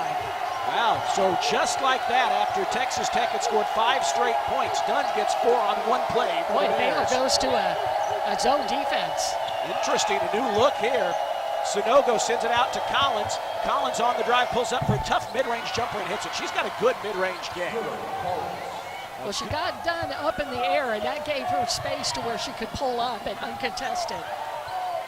Here is Jana Van Geitenbeek around an Abraham screen, drives inside, lays it up and in. Cut to the basket from the high left angle, and the Baylor lead is back to 5. Long outlet pass ahead to Fritz, flips it up awkwardly and misses beneath the basket. Abraham with the rebound. She is bodied up. A whistle. Is this a foul or a jump ball? A jump ball is called, and it's Texas Tech basketball. Well, I tell you what, players are tired, players are frustrated, players are excited. We've got a fiery finish, it feels like, in store here as Kirsten Johnson checks in for Kyla Abraham. Coach Nicky gives Abraham a good 5 there. She runs back in. She high-pointed that rebound. And now a whistle as Texas Tech's about to play it in. And they're going to send Maupin to the scorer's table to see if she can check back in. Oh, they're going to need to reset the shot clock to 30, right? Because Abraham had it and they got tied up. Shot clock's at 28. We're at 6:51 to play here in the ball game. They're going to let Maupin check in. Now that scores table there gives Maupin a chance to check in. They're going to reset the shot clock to 30. Baylor is up 51-46. Oh, they're going to put 18 in. Sorry. That's weird. Okay. So I guess it's like she never had possession. There you go.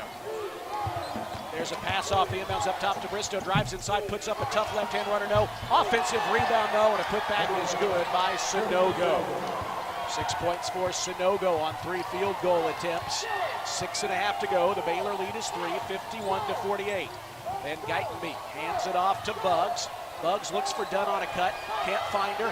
Now Bugs is trapped on the sideline, gives it off to Dunn, drives inside, has a scoop shot deflected. It's out of bounds, and it's going to stay with Baylor with 11 seconds to shoot and 6:24 to play. 3 Bears in double figures, by the way. Ting Dunn with 18, Darian Littlepage Bugs with 13, Jana Van Geitenbeek with 10. 11 seconds to shoot as Baylor plays it in. Jana will trigger from the baseline, swings it in the right corner there. It's done. Now outside to Bugs. Bugs gives it off to Jana, drives inside, puts up a tough shot, and she's fouled. She got spun around and flung it up there as she absorbed the contact, and free throws are coming for Jana Van Geitenbeek. That's the third team foul on Texas Tech, and that's the fourth on Snutta Collins. So now two of their three leading scorers on the year, Bailey Moffitt and Snutta Collins, each have only one more foul before they're done. And Jana Van Geitenbeek goes to the free throw line. 2 of 2 today. Baylor 11 of 16 on the afternoon. First free throw perfect. In a frantic game, Jana has really brought a sense of calm today. Lori, it's not been perfect, but 11 points, 6 assists, 3 turnovers. Not to mention 3 steals. Second free throw, no good, and Sanogo grabs the board. It's a 4-point Baylor lead. Here is Nunez with the ball for Texas Tech. We're down to 6:10 to play in this one.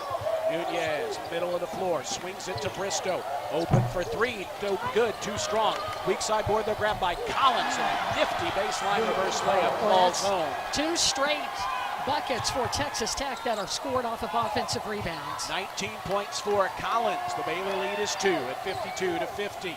KJ up to set a screen, middle of the floor for Van Geitenbeek. Thought about a 3, instead drives inside, swings it out to Dunn. Dunn high left. Here's Markayla Johnson up to set a screen. Instead, Dunn's going to drive, spins inside, and has her shot blocked out of bounds. It was a pretty move. Fans wanted a foul, but I think they got all ball there. As Bella will check back in for Baylor's leading scorer, Yuting Dunn, a well-deserved breather. Bella Fauntleroy back in. Lori, Bella has yet to hit a shot today. She's 0 of 7, but I tell you what, I take one from her before the game is done. Baylor by 2. Van Geitenbeek to trigger the inbounds. Plays it into Bella, left corner. Thought about a 3. Couldn't clear it. Swings inside. Tries to feed it back outside. Has the pass knocked away. And in a crowd, Bristow steals. Texas Tech with a chance now to tie or take the lead. 52-50 Baylor lead. Bristow fires it to no one, but a foul called on the Bears. It'll go against Dariana Little-Page Bugs, and that's her 4th. Saying Bugs was holding Sanogo in the middle, and no, that's Bugs' 4th, and right now they're going to leave her in. She's trying to figure out. I think there's some confusion if she's staying in, and now Dunn is going to return for her. Dariana Little-Page Bugs 13.7 boards. Lori. Yeah, that's a hard foul. Not a hard foul, but it's a hard foul to be called. Inbound for Texas Tech to Fritz. She bounces it down low to Bristow. Can't clear the shot. 13 seconds to shoot. Kicks it out to Moffitt. Catch and shoot 3. And she knocks it down. Texas Tech is back in front. And now they're harassing in the backcourt. KJ plays it into Van Geitenbeek. Halfway through the 4th quarter, Baylor with the ball, facing a 1-point deficit. Van Geitenbeek around to KJ's screen. Gets downhill. Gives it off to Bella Fauntleroy. To the free throw line. Pops a jumper. Can't get it to fall. And Sanogo clears the board. Here is Hema Nunez. She's playing with 4 fouls for the Lady Raiders. I beg your pardon. She's got 3. She's got 3. It's Collins, the other player, has 4. Moffitt hit a 3 a moment ago. Gives it back to Nunez. Nunez at the top of the arc. Swings it left side. Bristow thought about a 3. Drives to the baseline. Has her shot deflected. Ooh, and it is off the side of the backboard, but it hits Kirsten Johnson as she's stepping out of bounds, bringing us to our 4th quarter media timeout. A hard-fought ball game here at Foster Pavilion that has seen 6 ties, 5 lead changes, and right now it's Texas Tech in front 53-52. You're listening to Baylor Women's Basketball with the Big 12 opener on the Baylor Sports Media Network. Hi, Jan from Toyota here to let you know that Toyotathon is on. And what better way to get in the spirit of the season than with a new Toyota, like RAV4, Grand Highlander, and Corolla Cross. But to really get in the spirit, let's sing about it. So without further ado, driving through the snow in a new RAV4, hooray! To the slopes we go in a Highlander for a ski day. A Camry to get hot cocoa, tubing with a Tundra makes the kids go loco. Oh, what fun it is to make holiday wishes come true. Toyota-thon, Toyota-thon, Toyota-thon is on. Oh, what fun it is to drive a new Toyota today. Hey! Dealer inventory may vary. Current offers on these vehicles end December 1st. Offers are subject to change throughout Toyotathon, which ends on January 5th. See your participating Toyota dealer for details. Toyota, let's go places. During Toyotathon, qualified buyers can get 2.99% APR financing for 72 months on a rugged new 2026 Tundra. Offer available in select states only. Fox Sports Radio, 93.9 K230 CK and KRMX HD3 Waco. You're listening to Baylor Women's Basketball on the Baylor Sports Media Network. 4:25 to play with the Big 12 opener. Baylor trails Texas Tech 53-52. It's been back and forth, nip and tuck the whole way. Here in this third quarter, Lori, Baylor has turned it over twice. They're 3 of 8 from the field. But Texas Tech has done a nice job on the glass as they've out-rebounded Baylor 9-4. And you look at this little run they put together, Lori, those factors have been meaningful. Now, Baylor was up by 5 at the 7-minute mark, but since then, Texas Tech has reeled off a 7-1 run, and they've done that off of 2 offensive rebounds and then a 3 after a steal. So those are some hustle stats right now. There's 7 points off of offensive rebounds and a point off or 3 off of turnovers. And Baylor's just got to find a way to, down by 1, to be able to get back in this basketball game. Few things to watch here as we head to the final 4:25. Both teams have essentially a full complement of timeouts. Baylor has all of theirs at their disposal. Texas Tech has only called 1. Possession arrow favors Baylor. Foul trouble a real thing for both teams. For Texas Tech, Bailey Maupin and Scott Collins each have 4. For the Bears, Dariana Little-Page Buggs has 4. So any one of those players will be done with their next foul. Meanwhile, 3 fouls are on Bella Fauntleroy for Texas Tech. Emma Nunez, Serenge, and Sunogo, they both have 3 as well. Out of the media timeout, Baylor will take the floor with Van Geitenbeek, Markayla Johnson, Yuting Dunn, Bella Fauntleroy, and Kirsten Johnson.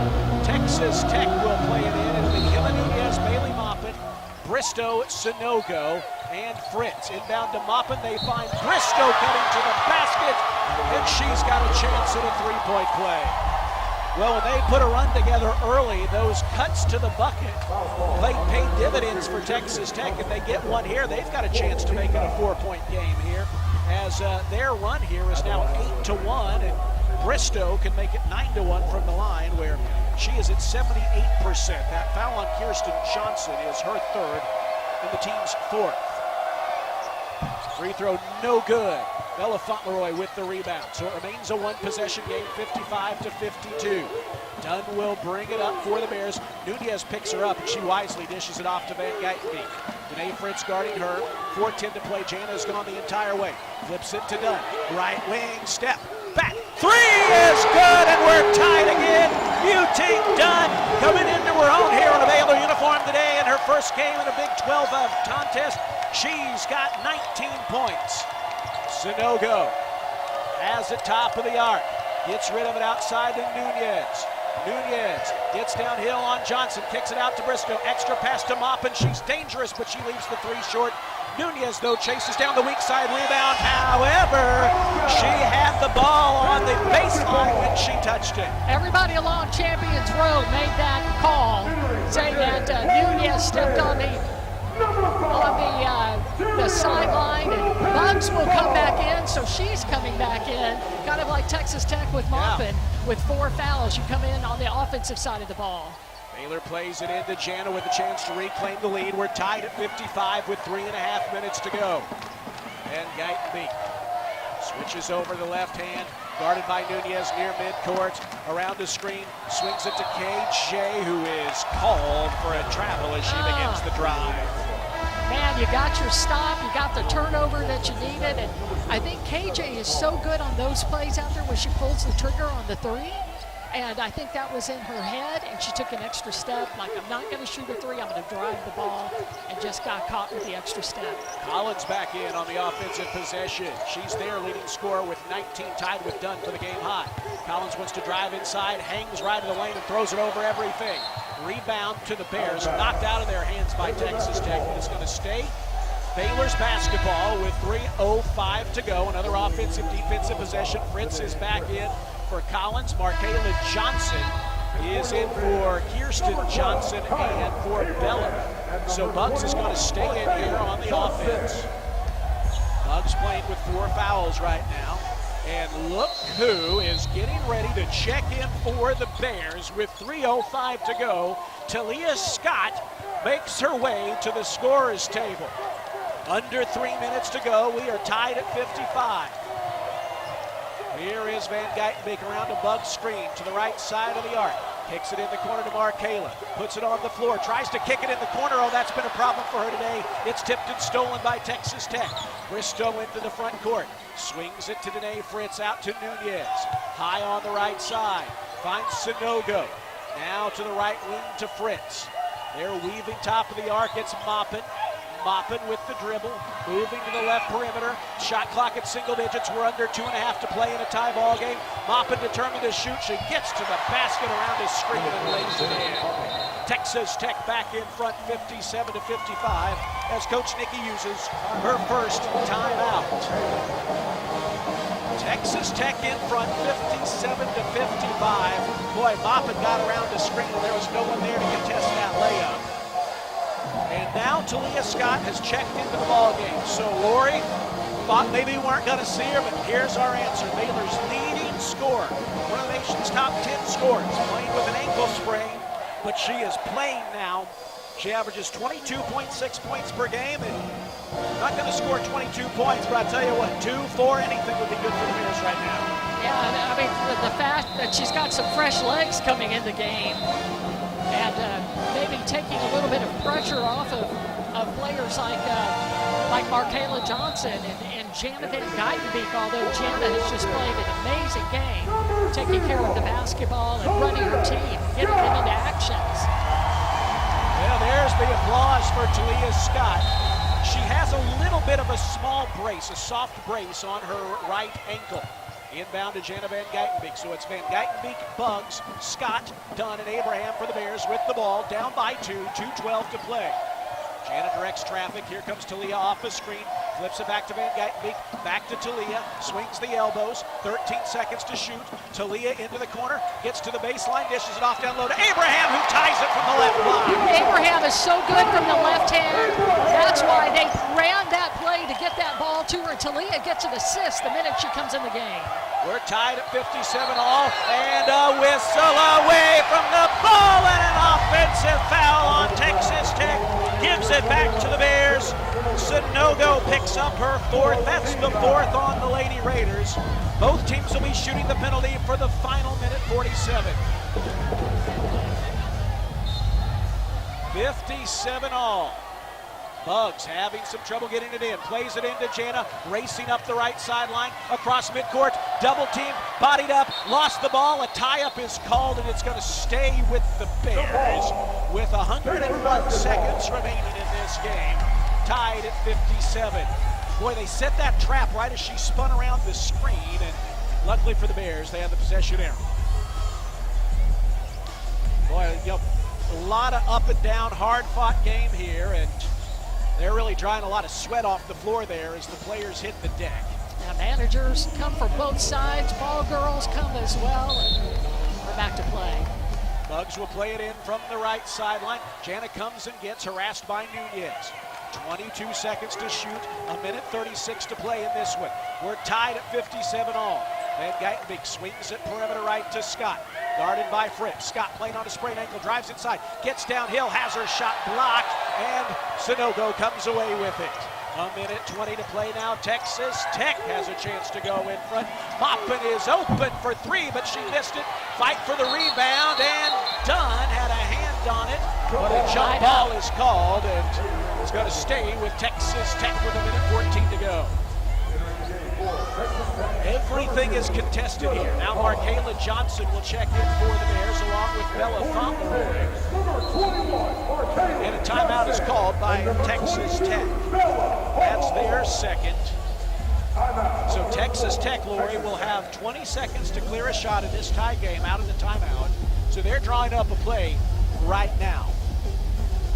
Minute 14 to go, 57 all. Possession arrow will be Baylor after they play it in.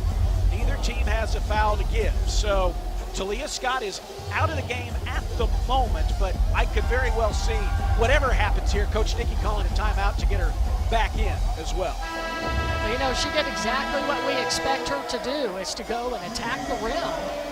And also sometimes what we saw the last time, that Texas Tech knows that's what Talia Scott wants to do, and Talia bounced pass to an open Kyla Abraham from the left side. But now it's all about defense. It's all about defense and rebounding. Baylor will send Jana, Bella, Kyla, Markayla, and Bugs out there defensively.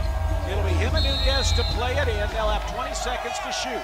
They lob it into Maupin high on the left side. Maupin wants to drive, has a lay. She misses the reverse layup. Rebound tipped out of bounds. It should be Baylor basketball, but they give it to Texas Tech. Markayla Johnson. They're looking at it again. Immediately says, take a look at this one. I really thought it went was off of Texas Tech. I did too. They're going to check it and hopefully overturn it. We'll see when we see the replay. Baylor Yes. Yeah, Sunogo is appealing the previous out-of-bounds play. had it flip off of her palm and out of bounds.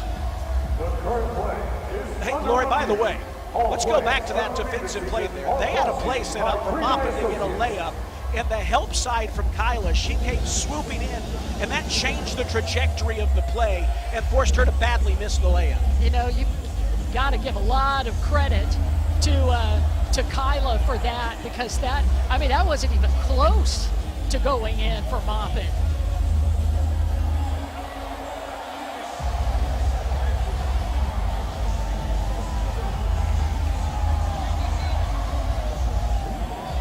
Yeah, that's off Sunogo.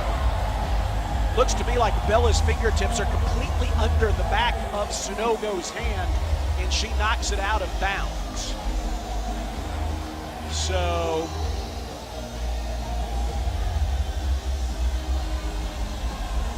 we'll see what they determine. They're really looking here. And it looks to me like this will come back Baylor's way, but man, I never. You cannot count your proverbial chickens before they are hatched, and we'll wait and see. Boy, what a game, by the way, this has been, Lori. Here's Baylor playing without their leading scorer. They're looking at the clock again, by the way. That's a good sign. I think this is going Baylor's way. Upon review, there's clear and conclusive evidence that the ball goes out of bounds, and it's going to be Baylor basketball. The game clock will be reset to 1:09. We're lucky because we can read lips. They're so close to us. Yeah, they are right here by us. Yeah, I don't think you and I are the type to badmouth the refs too much, but it's not a good thing for us to do because they're right here, right? Yeah, so. All right, now it's all about inbounding the basketball, taking care of the basketball, and getting a good look at the basket. It'll be Bugs to play it in as Baylor will have to go the length of this tie game. They play it into Jana, who's double teamed. Now Texas Tech backs off as Nunez stays a few steps away from Jana, whose pass to Talia Scott is nearly fumbled, but she did a good job gathering it back in. We're under a minute to go. Talia Scott kicks it in the corner. Dunn is open for three, and she hits it with 52.7 seconds to go. Talia Scott absorbed the defense, kicked it into the corner, and Yu-Ting Dunn was there to cash in. She's got 22 points, and the Bears are in front by 3 with 52.7 seconds to go. You know, your leading scorer comes The play is under the review game. for the game clock. Oh, okay. I was going, what? Yeah, me too. But Talia comes in with about 2 minutes left to go in this game. She's inserted in the lineup. And all she does is not score, but facilitate for others. She has 2 assists, one to Kyla and one on the dunk 3 just a moment ago. But she's able to move so quickly along the baseline where no hands from Texas Tech can disrupt that shot. And credit Dunn again because she caught the ball low, but she did not Game hesitate. clock will be reset to 53.5 seconds. Texas Tech has called a timeout. Okay. Well, that was a de facto timeout for both teams. Now Texas Tech calls one as well. They have only one remaining for the final 53.5 seconds here. And we know how valuable timeouts are in the last minute of a game because you can advance the basketball. Baylor has 3 timeouts left. Texas Tech has 1. You know, Lori, so far, Baylor has hit 2 go-ahead shots in the final minute of a game. UT done both times. That was the game winner against Davidson. Now, you hope this will prove to be the game winner, but there's still time to determine that here. She has 3 threes here in the 4th quarter. A big one for Baylor that extended the lead. The second one tied the game at 55. And then the 3 just now gave Baylor a 3-point lead, breaking that 57 all time. Worth noting, we'll see how Texas Tech plays this, Lori. They don't have to shoot a 3. But if they do, they're 4 of 22 from the game. The players you got to watch most, I think, are really Bristow and Moppet here. Even though and Collins over in the corner. Collins, yeah. It'll be Moppin to play it into Nunez, and here we go. Baylor by 3. Texas Tech with the ball. Under 50 seconds to play. It's Sanogo. Sanogo puts it on the floor, nearly walked with it. It's going to hand it off to Collins. Collins looks to get downhill, slips inside, and is caught by Abraham. But a foul is called. Are they going to call a body? I hope. I don't know. Let's see this again. They called it like her hand came down. Okay. She did get the wrist there, yeah. I take all of that back. Well, so this is going to send Collins to the line. She's 6 of 6 from the stripe today. Is 1 too much to ask? Is 1 miss too much to ask from Collins? Baylor by 3. She can cut it to 1 from the free throw line. Jana Van Geitenbeek had a brief breather there. The first free throw hits the back rim, pops high in the air, and falls through. Coach Nicky is going to call a timeout here, assuming there's either a make or a Baylor rebound. Collins with 1 more. It's on the way, and she's perfect. And now Baylor will call a timeout with 39.5 seconds to go. Jana Van Geitenbeek got an ever so brief breather, but I think those timeouts probably helped a little bit. It's a 1-point game. Baylor with the ball, and they'll be able to play it in from their side of the floor if that's what they choose to do. You got to get it in to start things off, Lori. Baylor has turned it over 21 times today against the Texas Tech pressure, leading to 17 Lady Raider points.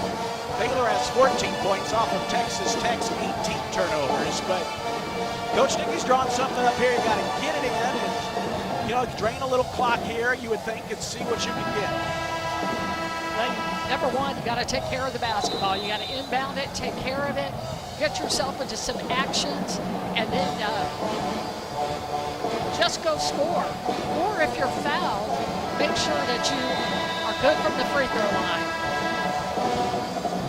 Baylor today is 12 of 18 from the line. Texas Tech 11 of 15. I tell you what, I found myself thinking a couple times, you missed that player today, Julia Scott, who when a possession's going her eye is just able to find a way to score. UT Dunn's become that today for the Bears. And it'll be Dunn to play it in from the sideline with the tall, lanky Briscoe guarding the inbound. Dunn looks to play it in and does so to Van Geitenbeek. They surround her near midcourt. Van Geitenbeek breaks and gives it off to Talia Scott. 23 seconds to shoot for the Bears. Fritz is guarding Scott with 20 seconds to shoot, pushing her near midcourt. Scott standing in the center jump circle. We're down to 15 seconds to shoot. Fritz harassing her. Fritz kicks it away from her, and it's out of bounds back to Baylor.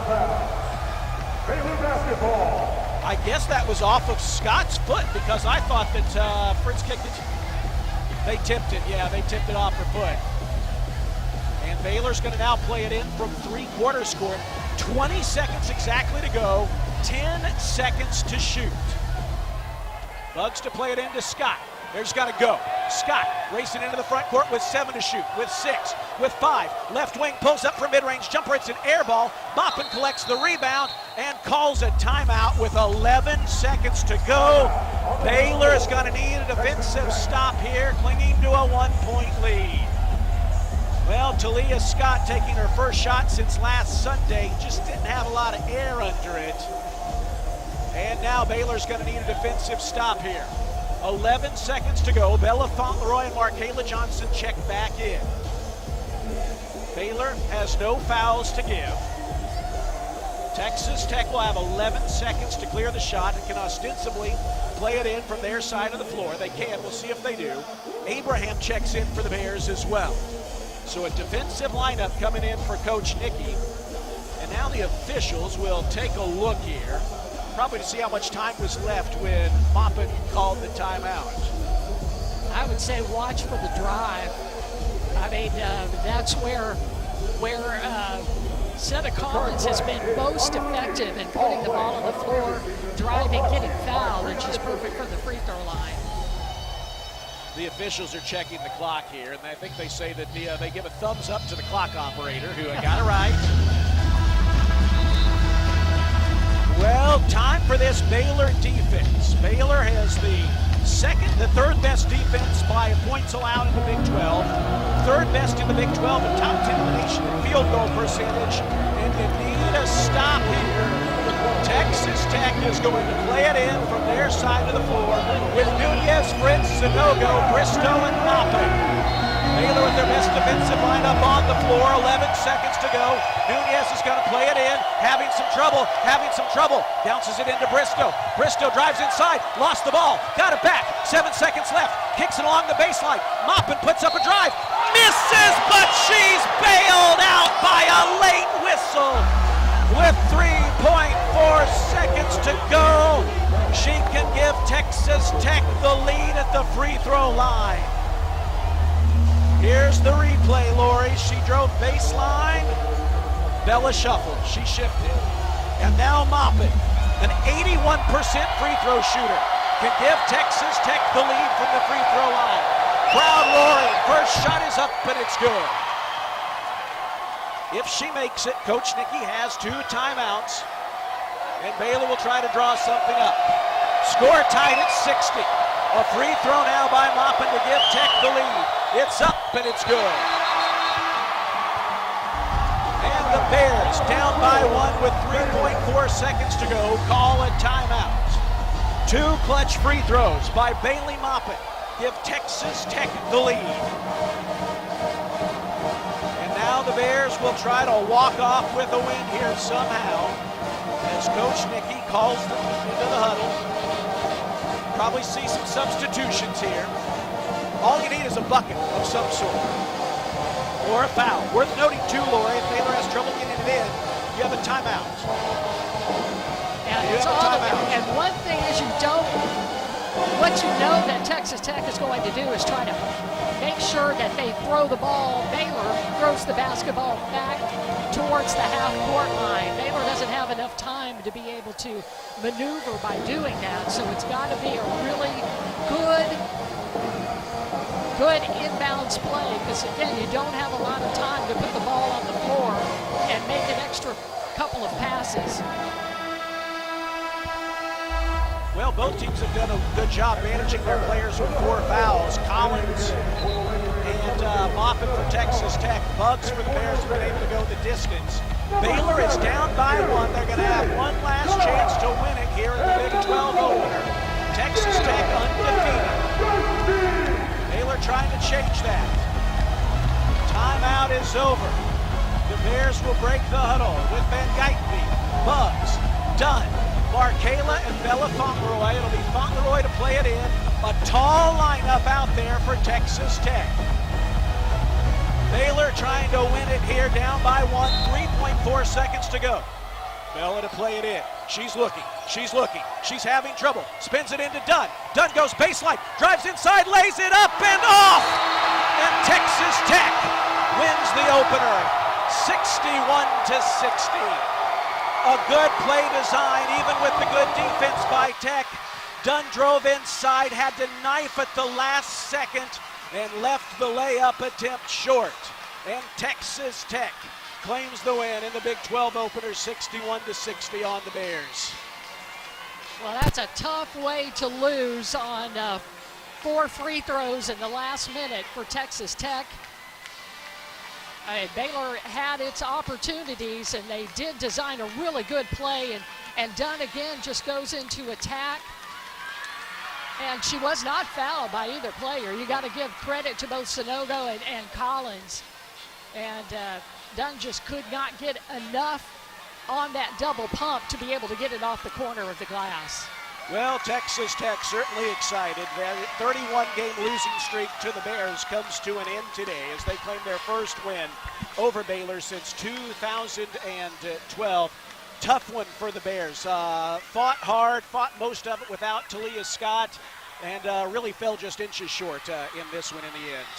61-60 the final. Texas Tech gets the win over the Bears today. Our first Central Credit Union postgame show is coming up next. We'll have stats, scores, and more after this here on the Baylor Sports Media Network.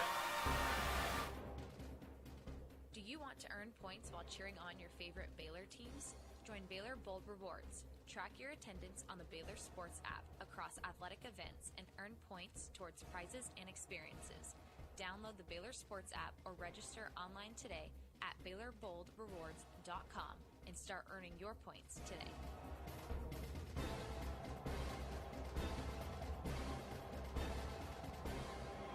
Today we have two very special guests on our program. Introducing Lem and Lime. Hello. For Starry Lemon Lime Soda. Thanks for having us. What is Starry Lemon Lime Soda? It's a crisp, clear burst of lemon lime flavor, and it's caffeine-free. Between us, one of you must be a little more important to Starry than the other. Who is it? We're both important. So it could just as easily be Starry Lime Lemon Soda. No, that doesn't sound right. Oh, I like it. So you saying hip-hop could be hop-hip? Works for me. Starry Lemon Lime Soda. Starry hits different. Bluebonnet Health Services has been caring for Central Texans since 2004. Bluebonnet is locally owned and operated, which allows them the most interaction with patients each and every day, promoting compassionate care and integrity. They provide hands-on attention to their patients through a staff with years of experience. Bluebonnet Health Services provides home health care, supportive care, and hospice. Remember, it's your health, your choice. Ask your doctor for Bluebonnet Health Services. When you strive for greatness, you have a target on your back. And when it comes to finances, we're all targets for scammers. With the right game plan, you can protect yourself. Don't get faked by fraud. Here's a tip. Never deposit someone else's money into your bank account. Scammers will send you money or overpay you and then ask you to refund a portion of the money back to them. This is a scam. This message is brought to you by Central National Bank. This has been live coverage of Baylor women's basketball. Now, it's time for the first Central Credit Union post-game show. Brought to you by Texas Farm Bureau Insurance, championship partner of Baylor Athletics. Visit Texas Farm Bureau Insurance online to find a local agent today. Central National Bank, proud season sponsor of Baylor women's basketball. Nissan, innovation that excites. Libman, America's trusted brand name in cleaning.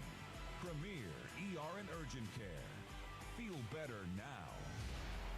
Stay tuned as we break down the game. Listen to highlights, talk with Coach Colin, players, and more. All coming up on the Baylor Sports Media Network.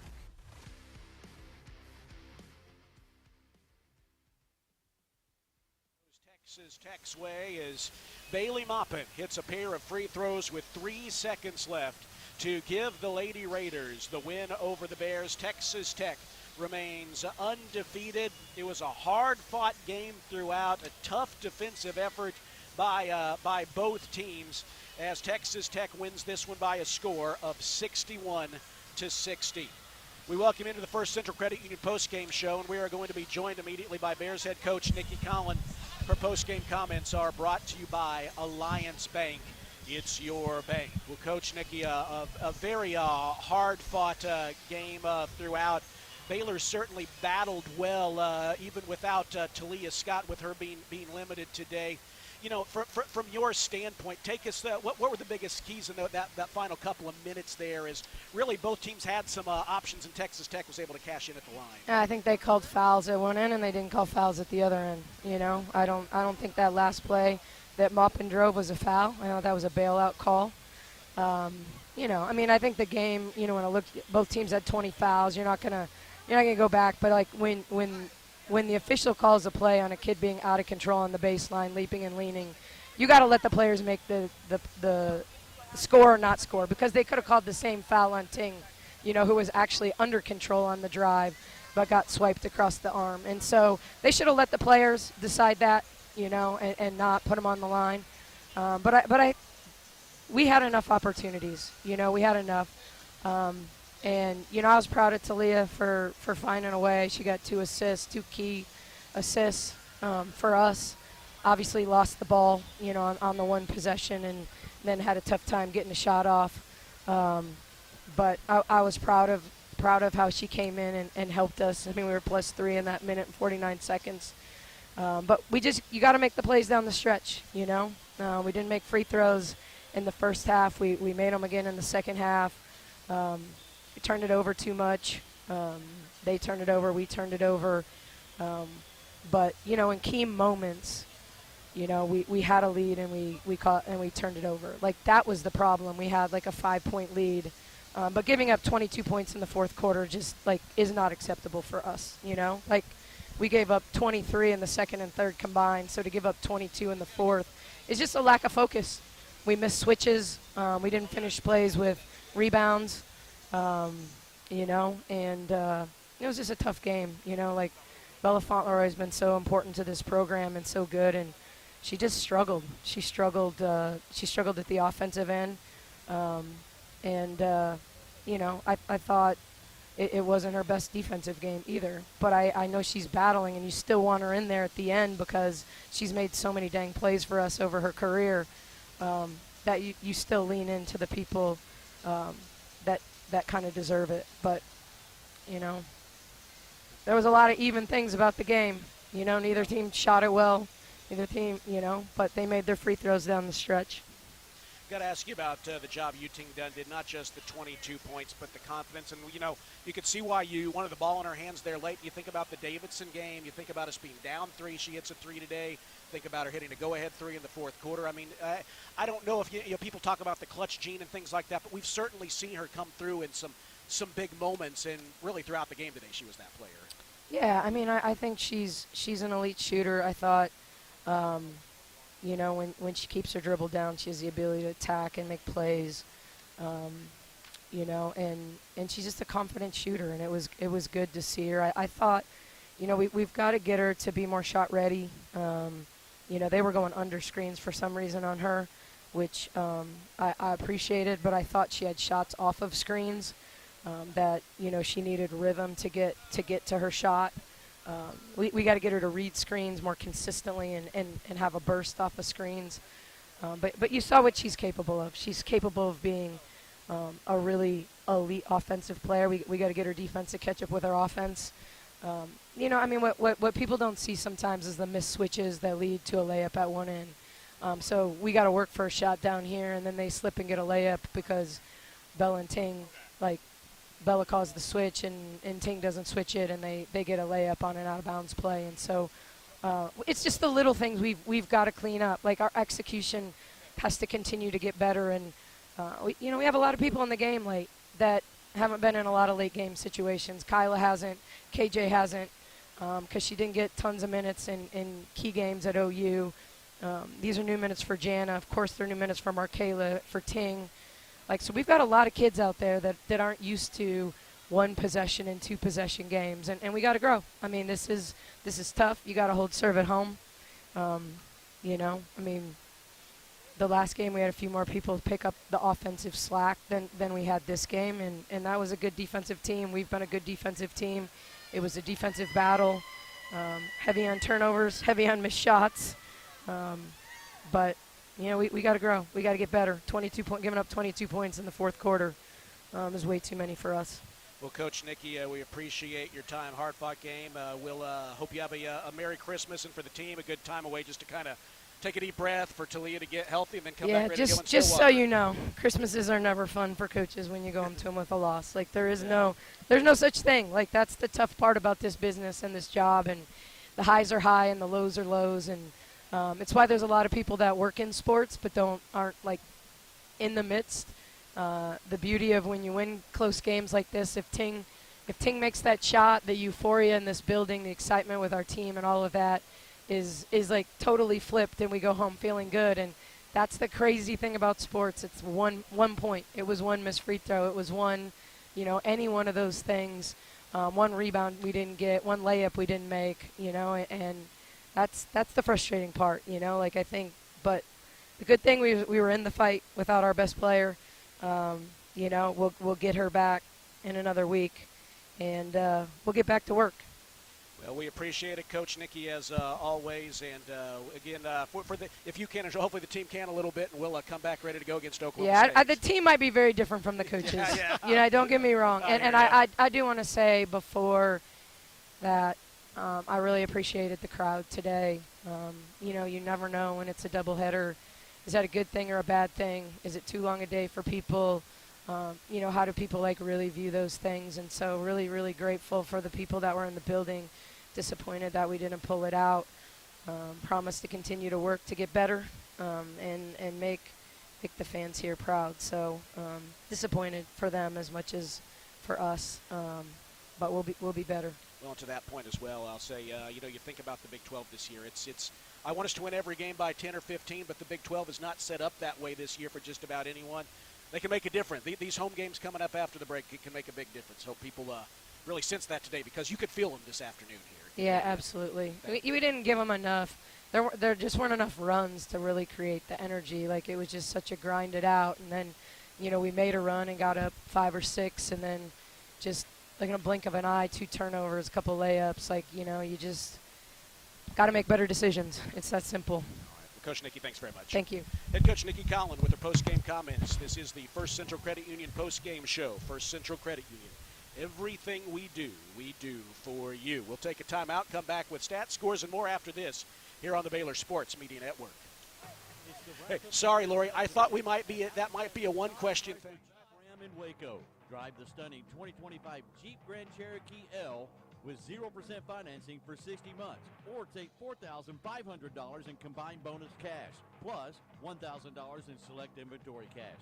And right now, enjoy no payments for 90 days. Just sign and drive into the new year. These deals end soon, so hurry into Allen Samuels in Waco today. Come by. Let's be friends. When you strive for greatness, you have a target on your back. And when it comes to finances, we're all targets for scammers. With the right game plan, you can protect yourself. Don't get faked by fraud.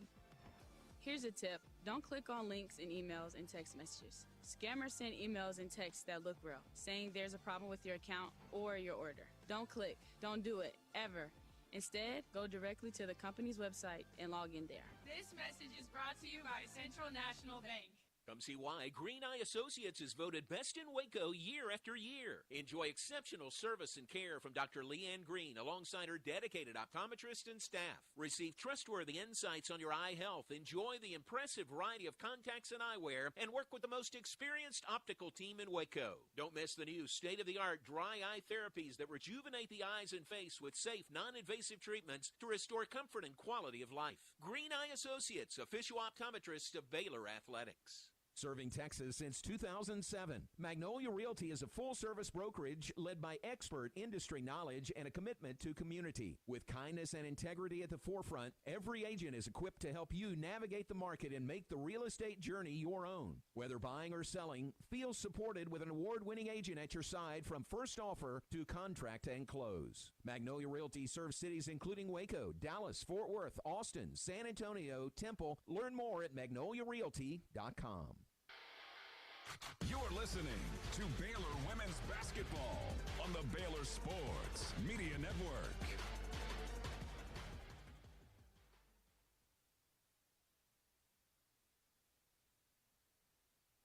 everything we do for you. Bailey Maupin, a pair of free throws with 3 seconds left, proved to be the game winner. Yu Ting Dun gets a good look in close to the basket, but can't quite bank it in at the buzzer. And Texas Tech escapes with their first win against Baylor since 2012. Baylor played most of the game without Talia Scott, who was limited with an ankle sprain. She did have 2 assists in the final 2 minutes, but couldn't get a shot to fall that would have put Baylor up by 3 late. And Texas Tech was able to get the foul call and the free throws. It was a late foul call. I like the word that she used was bailout. Was bailout, and you know, I think the officials let them play in a lot of ways today. And at the end, if you look letter of the law, could it have been a foul? You know, possibly so. Bella put her foot in there, but I think the way this game had gone, that wasn't. But yeah, the way that Bella did have her feet set, I think, you know, you also try to decide, do I want to fly back and sell it a little bit more? I think it got sold on the other side. And, you know, Bella was just trying to maintain her defensive position. So yeah. I do agree. It just, it looked a bit of a mess in there, and but unfortunately it did not go Baylor's way, and Texas Tech converted from the free throw line. Well, if you're wondering, Baylor will have an opportunity to get them back on February 18th when they play them in Lubbock. You hate to lose a game. B, you hate to lose a Big 12 game. C, you hate to lose a Big 12 game at home, especially one that's right there in your grasp. Yes. I don't think people realize how – I shouldn't say I don't think people – I sense sometimes that some people don't realize how competitive this Big 12 conference is now. This is not the old days, and it's not that Baylor isn't Baylor. It's that everybody else is investing more. Some schools have more money to put into it, and the sport is just popularized to the point there's more good players to go around. It's a different game. And so you feel like it's going to be a conference that comes down to a game or two late, and so you hate to lose one at home. But that's what happened here. I think Baylor overall played Breeze pretty well without Talia Scott, just not quite as good against an undefeated team today. You know, because Talia is your second ball handler, your second point guard, actually one of the main ball handlers, and especially her ability to be able to create shots, hit from the three-point line, and also get to the free throw line where she is really good. You know, Baylor just really had to battle today without its leading scorer, and just sometimes just some bad turnovers. You know, what ended up, I think the points off turnovers got flipped in the fourth quarter, where Baylor had a decided advantage there, where they were able to score off of Texas Tech turnovers or convert them more into points. And then in the fourth quarter, some bad turnovers ended up, or just inability to pull in or secure a rebound, or the ball just bounces the wrong way. And Texas Tech was able to convert those turnovers and second chance opportunities. Yeah, Texas Tech had 12 of their 17 points off of turnovers in the second half. This box doesn't break it down by quarter for us, but you can assume a decent number of those were from in that fourth quarter that proved decisive in this one. We are brought to you, as always, by Rudy's, proud sponsor of Baylor Athletics. Be sure to stop by your local Rudy's or Rudy's.com for some real Texas barbecue. Enjoy 100% oak smoked meats, delicious sides, and Rudy's signature sauce. Don't forget, Rudy's serves breakfast tacos every day until 10 a.m. Let's take a look at the stats in this one now. I mean, the stats indicate that this was a close game throughout. Baylor, 21 of 57, 37%. Texas Tech, 22 of 57, 39%. Baylor, 6 of 21 beyond the arc. Texas Tech, 4 of 22. The Bears were 12 of 18 from the free throw line. Texas Tech, 13 of 17. Bears had 3 more turnovers than Texas Tech at 21 to 18, and Texas Tech scored 3 more points off of those turnovers at 17 to 14. Slight edge on the boards for the Bears, 38 to 37, including 14 to 13 on the offensive glass. Baylor with 13 second chance points to their 10. Bench points, 28 for Baylor, 29 for Texas Tech. 10 steals for the Lady Raiders, 8 for the Bears, 12 assists for Texas Tech on 22 field goals, 11 for the Bears on 21. For Texas Tech, 2 in double figures. Snutta Collins had 21 points on 6 of 12 shooting, including 8 of 8 from the free throw line. That was key. Bailey Maupin, 11 points on 4 of 14 shooting. Baylor did such a good job on her defensively, but she got that foul call with 3 seconds to go, driving baseline, and hit both free throws, and those ended up giving Texas Tech the lead, which proved to be the win. After that, 8 points for Jalen Bristow on 3 of 11 shooting, 8 as well for Jada Malone, 4 of 5 from the field, 6 for Sarah Sanogo, 5 for Hema Nunez to go along with 6 assists and 5 rebounds, basically her season average in all of those. Danae Fritz had 2 points, the former Bear, 2 points against Baylor today, and then Sydney Love scoreless with a pair of rebounds for the Lady Raiders. For the Bears, 3 in double figures, led by Yu Ting Dunn. Her highest point total in a Baylor uniform, 22 on 7 of 11 shooting, including a career-high 4 three-pointers in 5 attempts. She was 4 of 7 from the free throw line. Baylor did leave a few points at the free throw line today. But Dunn with 22 points. She had a shot that tied the game at 55 late, a shot that gave Baylor the lead with under a minute to go, but ultimately couldn't hit that driving layup at the end. Texas Tech came in and countered with some tough defense there, and she just left it a little bit short, but you like that play call. Dariana Little-Page-Buggs, 13.7 rebounds. Shanna Van Geitenbeek, 11 points, 7 assists, and 3 steals, playing all but just a few seconds of the ball game. 6 apiece for Kyla Abraham and for Markayla Johnson. Markayla Johnson finished with 6 rebounds. Bella Fauntleroy also matched her with 6. Dariana Little-Page-Buggs, the team high, with 7. Kirsten Johnson also had 6 rebounds and 2 points. Bella Fauntleroy, a tough day shooting, 0 of 8 from the field. Kaylin Nelms didn't score in 3 minutes, and Talia Scott played 2 minutes dealing with that ankle sprain. She had 2 assists, missing a pair of shots. It all adds up to a 61-60 Texas Tech win in the Big 12 opener. This is the First Central Credit Union postgame show. First Central Credit Union, everything we do for you. Busy day in the Big 12. Lori will give you a look at that and the Baylor men's game earlier today against Southern. We'll have scores when we come back and then wrap you up and head you into the Christmas break for the team after this on the First Central Credit Union postgame show. Hard-fought heartbreaker for the Bears today, 61-60. The final score goes Texas Tech's way here on the Baylor Sports Media Network.